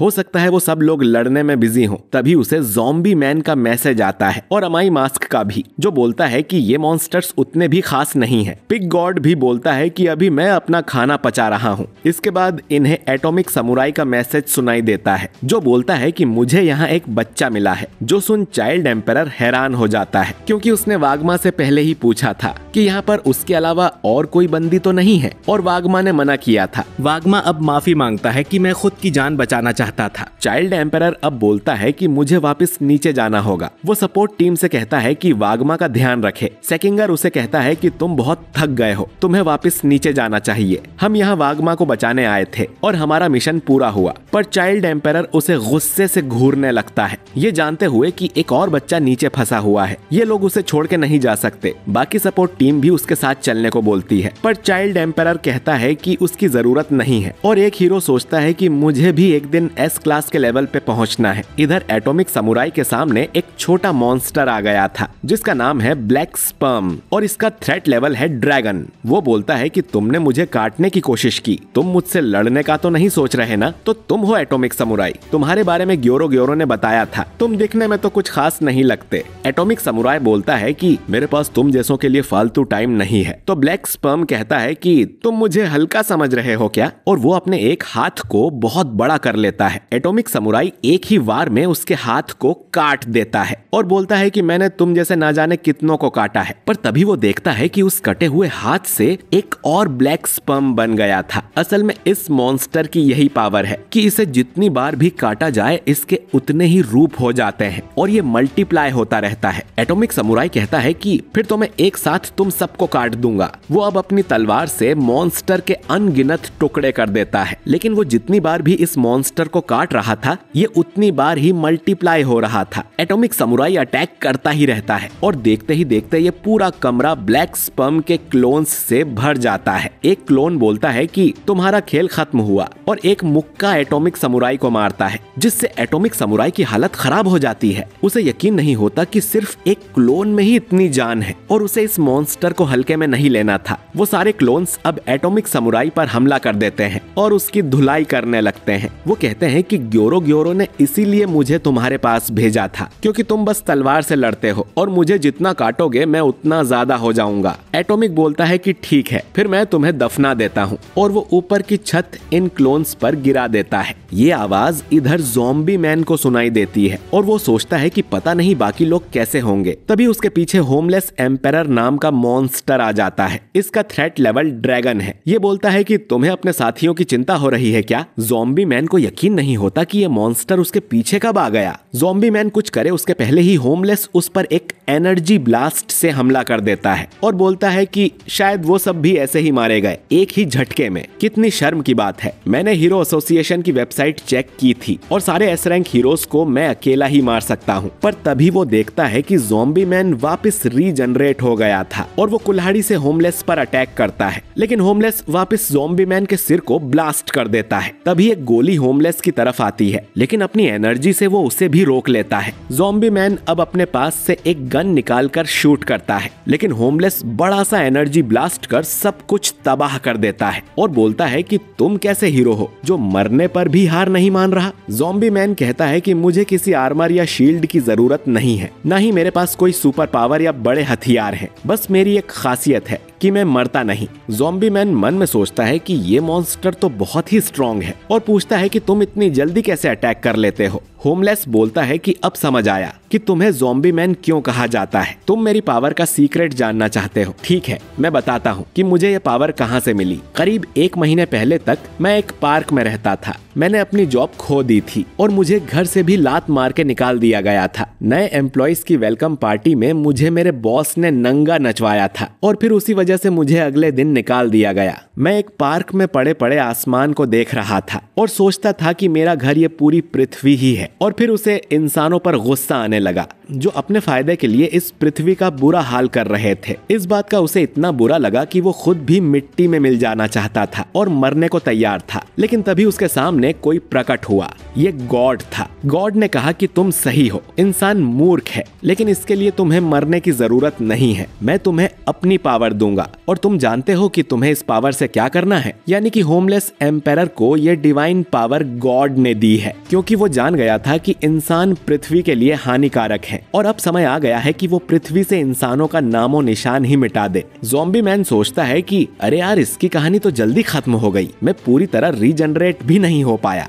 वो उससे पूछता है कि तुम्हें कैसे पता कि वो आदमी सच में गॉड ही था? उसके पास कोई आईडी थी क्या? होमलेस बोलता है कि गॉड को पहचान की जरूरत नहीं होती और मैंने तुम्हारी बहुत बकबक सुन ली है। अब समय आ गया है तुम्हें मिट्टी में मिलाने का। खैर, दूसरी तरफ हम सैतामा को भी देखते हैं, जिसे बार बार धमाकों की आवाज आ रही थी और वो सोचता है कि इन सब में उसकी बिल्डिंग ना टूट जाए। इधर हम देखते हैं कि कई सारे मॉन्स्टर्स पूरी प्रिजनर पे अटैक करने में लगे थे, पर उस पे कोई असर नहीं हो रहा था। पता नहीं इसका शरीर इतना मजबूत कैसे है। पूरी कहता है कि मैं दर्द में भी प्यार देखता हूँ, इसीलिए मुझे कुछ नहीं होता और मेरी इस टेक्निक का नाम है एंजल हग। सारे मॉन्स्टर्स अब उससे दूर भागने लगते हैं, पर तभी उनके सामने वैक्यूमर नाम का मॉन्स्टर आ जाता है, जिसका थ्रेट लेवल डीमन है। ये बोलता है कि तुम लोग ऐसे भाग नहीं सकते। तो मॉन्स्टर्स कहते हैं कि इतना शौक है तो तुम खुद उससे अकेले लड़ लो। वैक्यूमर बोलता है कि ठीक है, पर मुझे तुम्हारी पावर्स चाहिए। वो अपनी सूंड के अंदर इन सब को खींच लेता है। ये देख पूरी को बुरा लगता है कि वैक्यूमर ने अपने ही साथियों को मार दिया। वैक्यूमर बोलता है कि वो इन लोगों की पावर को तब तक इस्तेमाल कर सकता है जब तक वो उन्हें पचा नहीं लेता, और फिर मैं सब हीरोज को हरा दूंगा। इतना कहकर वो पूरी पे बड़ा सा धमाका करता है। पूरी बोलता है कि उन सब हीरोज को हराना तुम्हारे बस की बात नहीं है। मैं भी एक एस क्लास का हीरो हूँ, लेकिन उनकी पावर्स के सामने तो मैं बस एक आम आदमी हूँ। तो अपना मुंह चलाने से पहले जरा इस हट्टे कट्टे मर्द को हरा के दिखाओ। वैक्यूमर उस पे और भी अटैक करता है और कहता है कि तुम्हारा शरीर तो हार मान रहा है, उसकी पूरी बॉडी कांप रही है। तुम्हारा मन भले ही मजबूत हो, लेकिन तुम्हारा शरीर ही तुम्हारा साथ छोड़ देगा तो क्या करोगे? पूरी कांपते हुए एक खंबे से अपनी उंगली लगाता है और वो पूरी दीवार ही धूल बन के गिर जाती है, जो देख वैक्यूमर हैरान था। पूरी बोलता है कि मेरे लव ने एक नई स्टाइल को जन्म दिया है, जिसका नाम है वाइब्रेशन एंजल। वो अब भाग के आता है और वैक्यूमर पर मुक्के मारने लगता है और उसे खत्म कर देता है। वैक्यूमर के मरते ही उसके अंदर से वो सारे मॉन्स्टर्स बाहर आ जाते हैं जिन्हें उसने निगला था। कैटफिश मैन माइको को उठा के यहाँ से भागने लगता है। वो बोलती है कि हम भाग गए तो ग्योरो और और ओरोची हमारे साथ क्या करेंगे? तो कैटफिश मैन कहता है कि किसे फर्क पड़ता है, वैसे भी इस तरफ कुछ बड़ा आ रहा है। उसे भूकंप जैसा कुछ महसूस हो रहा था। तभी पूरी पूरी को कुछ मॉन्स्टर्स की आवाज आने लगती है। ये उसी के जेल वाले साथी थे जो अब मॉन्स्टर बन गए हैं। वो सब एक साथ पूरी पूरी की धुलाई करने लगते हैं। मॉन्स्टर कहते हैं कि तुम्हारे बाद हम वापस उसी जेल में जाएंगे और वहां से तुम्हारे सभी दोस्तों और गार्ड्स को मार देंगे। वो उन सबको याद दिलाने की कोशिश करता है कि वो कौन है और वो उन्हें वापस ठीक कर देगा। पर तभी न्यान उसके पीछे आ जाता है और बोलता है कि एक बार कोई मॉन्स्टर बन जाए तो उसे वापस इंसान बनाना नामुमकिन है। वो पूरी पूरी को पंजे मार देता है जिससे वो घायल हो जाता है और बाकी काम वो अपने मॉन्स्टर्स पे छोड़ देता है। पूरी पूरी वापस खड़ा हो जाता है और कहता है कि मैं अपने दोस्तों को बचा के रहूंगा। वो उस पे वापस हमला करते हैं, लेकिन अब उसकी बॉडी पहले से ज्यादा स्ट्रॉन्ग हो गई थी। वो अब न्यान की तरफ हमला करने भागता है और उसे देख न्यान को अपने मालिक की याद आ जाती है जो उसे जबरन ही गले लगाया करती थी। खैर,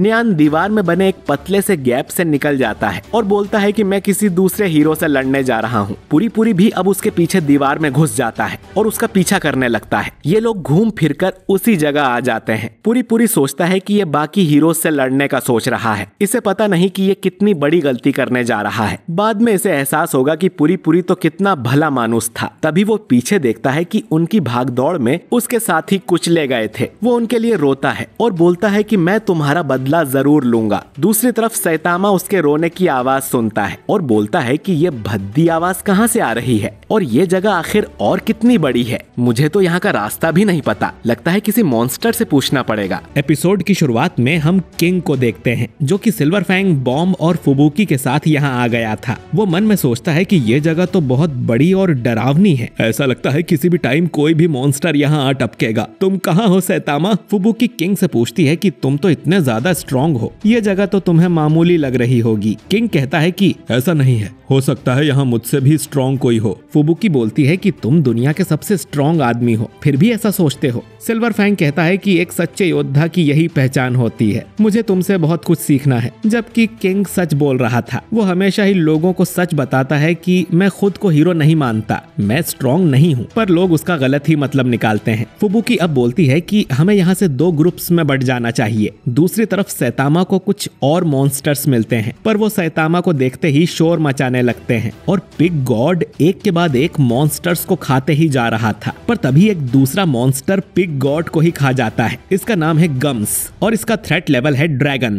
पर तभी इसके पेट में हलचल होने लगती है और पिग गॉड इसके मुंह से बाहर आ जाता है और गम्स से लड़ने लगता है। इधर इंसेक्ट गॉड डार्क शाइन पर मुक्कों की बारिश कर रहा था, लेकिन डार्क शाइन बस एक जगह खड़ा था। डार्क शाइन कहता है कि इंसेक्ट गॉड, जब हम पहली बार मिले थे तब तुमने कहा था कि तुम एक बहुत ताकतवर मॉन्स्टर हो जिसमें सभी इंसेक्ट्स की पावर है। मैं भी ऐसे ही दुश्मन की तलाश में था। इंसेक्ट्स की बॉडी बहुत ही ज्यादा मजबूत होती है क्योंकि पूरी बॉडी सिर्फ मसल से बनी होती है जिससे वो कभी नहीं थकते। मुझे भी ऐसी ही परफेक्ट बॉडी चाहिए थी, लेकिन तुमसे मिलके मुझे लगा कि तुम इतने भी खतरनाक नहीं हो और मैं काफी निराश हो गया क्योंकि मेरी बॉडी तुमसे कहीं ज्यादा पावरफुल है। और 3 हीरोज को तुम्हें कभी गुस्सा नहीं दिलाना चाहिए। दुनिया का सबसे ताकतवर इंसान किंग, उसे गुस्सा दिलाया तो वो बुराई का नामो निशान मिटा देता है। टॉर्नेडो, जो कि तुम्हारे टुकड़े टुकड़े कर सकती है। और तीसरा हूँ मैं, मुझे गुस्सा दिलाया तो मेरे मसल अपने आप ही काम करने लगते हैं। इंसेक्ट गॉड बोलता है कि तुम देखना चाहोगे कि मुझे गुस्सा दिलाने पर क्या होता है। हीरो हंटर गारो, जिसने तुम सभी हीरोज की पुंगी बजा रखी थी, वो भी मेरे सामने फेल हो गया था।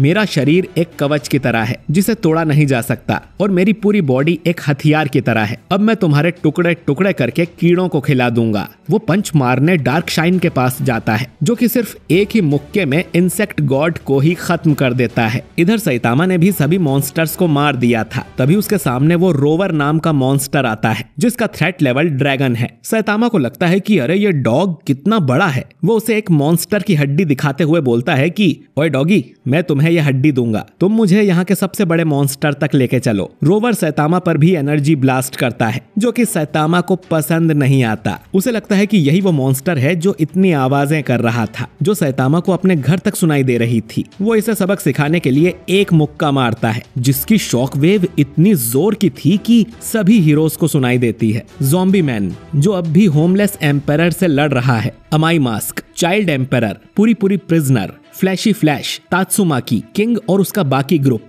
पिग गॉड, डार्क शाइन और बाकी मॉन्स्टर्स भी ये आवाज सुनते हैं, बल्कि ये शॉकवेव ऊपर के हीरोज को भी सुनाई देती है। जेनोस जो कि अपने घर में बर्तन मांज रहा था, उसे भी भूकंप जैसा लगता है। वो समझ जाता है कि इतना बड़ा धमाका तो जरूर सैतामा नहीं किया होगा और शायद वो ऑलरेडी मॉन्स्टर्स के अड्डे में घुस चुका है। इधर न्यान चुपके से सैतामा को देख रहा था। उसे यकीन नहीं होता कि सैतामा ने रोवर को एक मुक्के में ही हरा दिया। वो अब चुपके से सैतामा पर हमला करने की सोचता है और उसके सिर पे अपने पंजे मार देता है, पर उससे सैतामा को खरोच तक नहीं आती और वो बोलता है कि पहले एक डॉग था, अब बिल्ली भी आ गई। न्यान समझ जाता है कि ये आदमी तो बहुत ज्यादा पावरफुल है, मुझे अपनी जान प्यारी है तो तुरंत यहाँ से भाग लेना चाहिए, और वो यहाँ से निकल लेता है और सैतामा कंफ्यूज हो जाता है। इधर ग्योरो सोचता है कि वो धमाका काफी बड़ा था, लगता है रोवर को किसी हीरो ने हरा दिया है। तभी तात्सुमाकी यहाँ आ जाती है और पूछती है कि क्या तुम यहाँ के बॉस हो। ग्योरो बोलता है कि तुम्हारा मेरे अड्डे पर स्वागत है हीरो।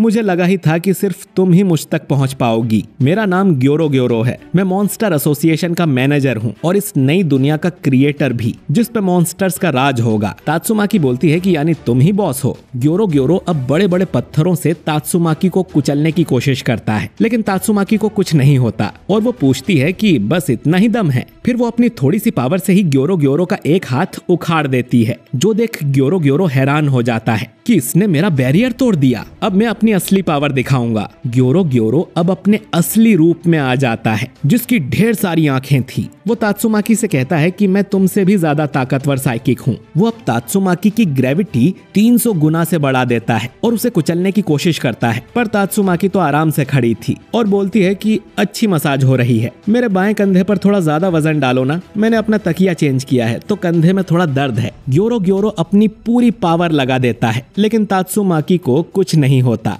वो अब उसे घुमाकर उसकी चटनी बना देती है। ग्योरो बोलता है कि मैंने जितना सोचा था ये उससे ज्यादा पावरफुल निकली, ये अपनी छोटी बहन से तो कहीं ज्यादा ऊपर है। वो तात्सुमाकी से कहता है कि मैं समझ गया तुम ज्यादा पावरफुल हो, पर मुझे इतनी बुरी मौत देने की जरूरत तो नहीं है। तात्सुमाकी कहती है कि तुम तो बस मांस का टुकड़ा हो जिसे कोई दर्द फील नहीं होता, मैं अब तुम्हारा असली रूप बाहर निकालूंगी। ग्योरो सोचता है कि इससे तो मेरी असलियत पता चल गई, अब मेरे पास सिर्फ एक ही रास्ता बचा है, और वो जोर जोर से ओरोची का नाम चिल्लाने लगता है कि लॉर्ड ओरोची प्लीज मुझे बचाओ, इस लड़की को हरा दो ओरोची। तात्सुमाकी बोलती है कि ओरोची का नाम सुना तो था। ग्योरो कहता है कि मैं यहाँ का मैनेजर हूँ, लेकिन बॉस तो मॉन्स्टर किंग ओरोची ही है।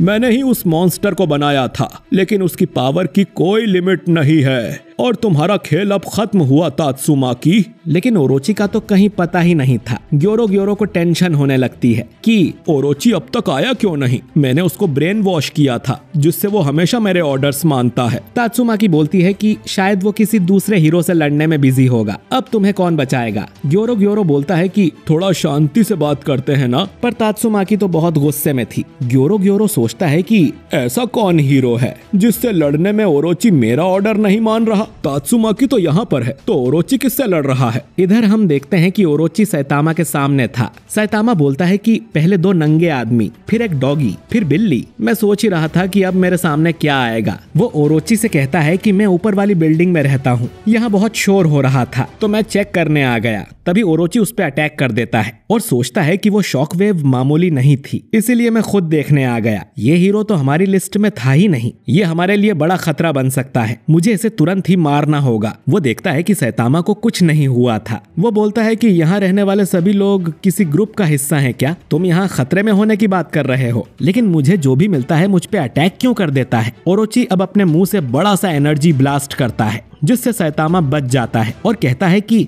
अब तुम भी मुझ पे अटैक करोगे। तभी हम देखते हैं कि वो डॉग रोवर अब भी जिंदा था। ओरोची उससे कहता है कि इस टकले को मार दो, पर रोवर जैसे ही सैतामा की शक्ल देखता है डर के मारे यहाँ से भाग जाता है। ओरोची पूछता है कि तुमने रोवर के साथ ऐसा क्या किया। सैतामा कहता है कि बस एक मुक्का मारा था, पर तुमने मेरी कैप जला दी, तुम एक बड़े मॉन्स्टर हो तो मैं तुम पर बिल्कुल भी दया नहीं करूंगा, मैं एक नॉर्मल पंच मारूंगा। ओरोची सोचता है कि मतलब इसने रोवर को मामूली पंच मारा था, मैं समझ गया, यही वो हीरो है जिसकी पावर मैंने महसूस की थी। गोकेत्सु और सेंटिपिड को इसी ने मारा था। यही वो दानव है जो घोस्ट टाउन में रहता है, जिससे सब मॉन्स्टर्स और हीरोज डरते हैं। ये जानकर ओरोची बहुत खुश हो जाता है कि ये आदमी मेरे पुनर्जन्म के लिए परफेक्ट है। मैं एक अल्टीमेट मॉन्स्टर हूँ और तुम एक अल्टीमेट इंसान हो। किस्मत तुम्हें मेरे पास लेके आई है, अब मैं तुम्हारी बलि दूंगा। सैतामा उसे बीच में रोकते हुए बोलता है कि अरे मुझे तुम्हारा इंट्रोडक्शन नहीं सुनना, मैं मॉन्स्टर्स की बकबक सुनते हुए पक गया हूँ। कोई खुद को राजा बताता है तो कोई गॉड,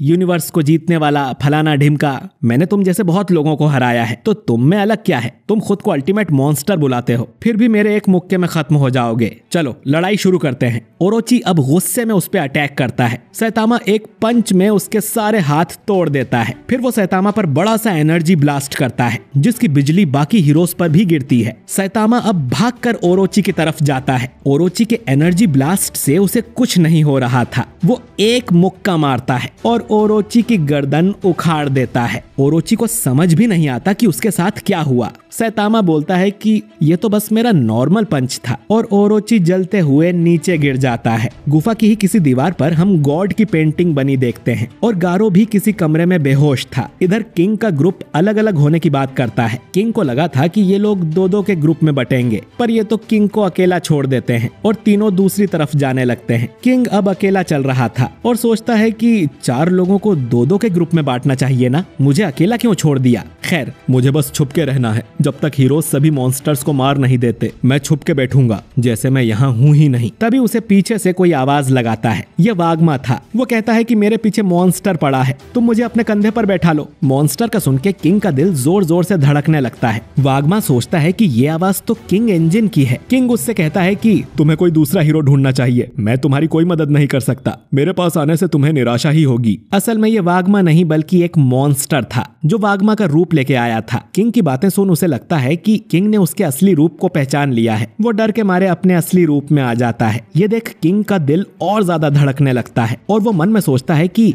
सैतामा तुम कहाँ हो? इधर सैतामा ने ओरोची को भी एक ही पंच में हरा दिया था और वो यहाँ से जाने लगता है और ये एपिसोड यहीं पर एंड हो जाता है। तो दोस्तों, वन पंच मैन का सीजन 3 यहीं पर एंड होता है। इसका अगला सीजन आएगा भी या नहीं किसी को नहीं पता, क्योंकि इसके सीजन 3 को लोगों ने बहुत गालियां दी हैं। अगर स्टूडियो चेंज होता है तो लोगों को बहुत खुशी होगी, वरना इतने बेकार एनिमेशन के साथ तो कोई भी इसे देखना नहीं चाहेगा। क्योंकि अगले सीजन में सैतामा और कॉस्मिक गारो की फाइट होगी, जिसके लिए गॉड लेवल एनिमेशन की जरूरत है। खैर, आपको ये सीजन कैसा लगा कमेंट करके जरूर बताइए, और वीडियो अच्छा लगा हो तो इसे लाइक और शेयर कीजिए। और अगर आप हमारे चैनल वाइपर एनीमे एक्सप्लेन्ड पर नए हैं तो हमारे चैनल को सब्सक्राइब करके बेल आइकन जरूर दबाइए। मैं मिलता हूँ आपसे बहुत ही जल्द किसी नए वीडियो के साथ। शुक्रिया।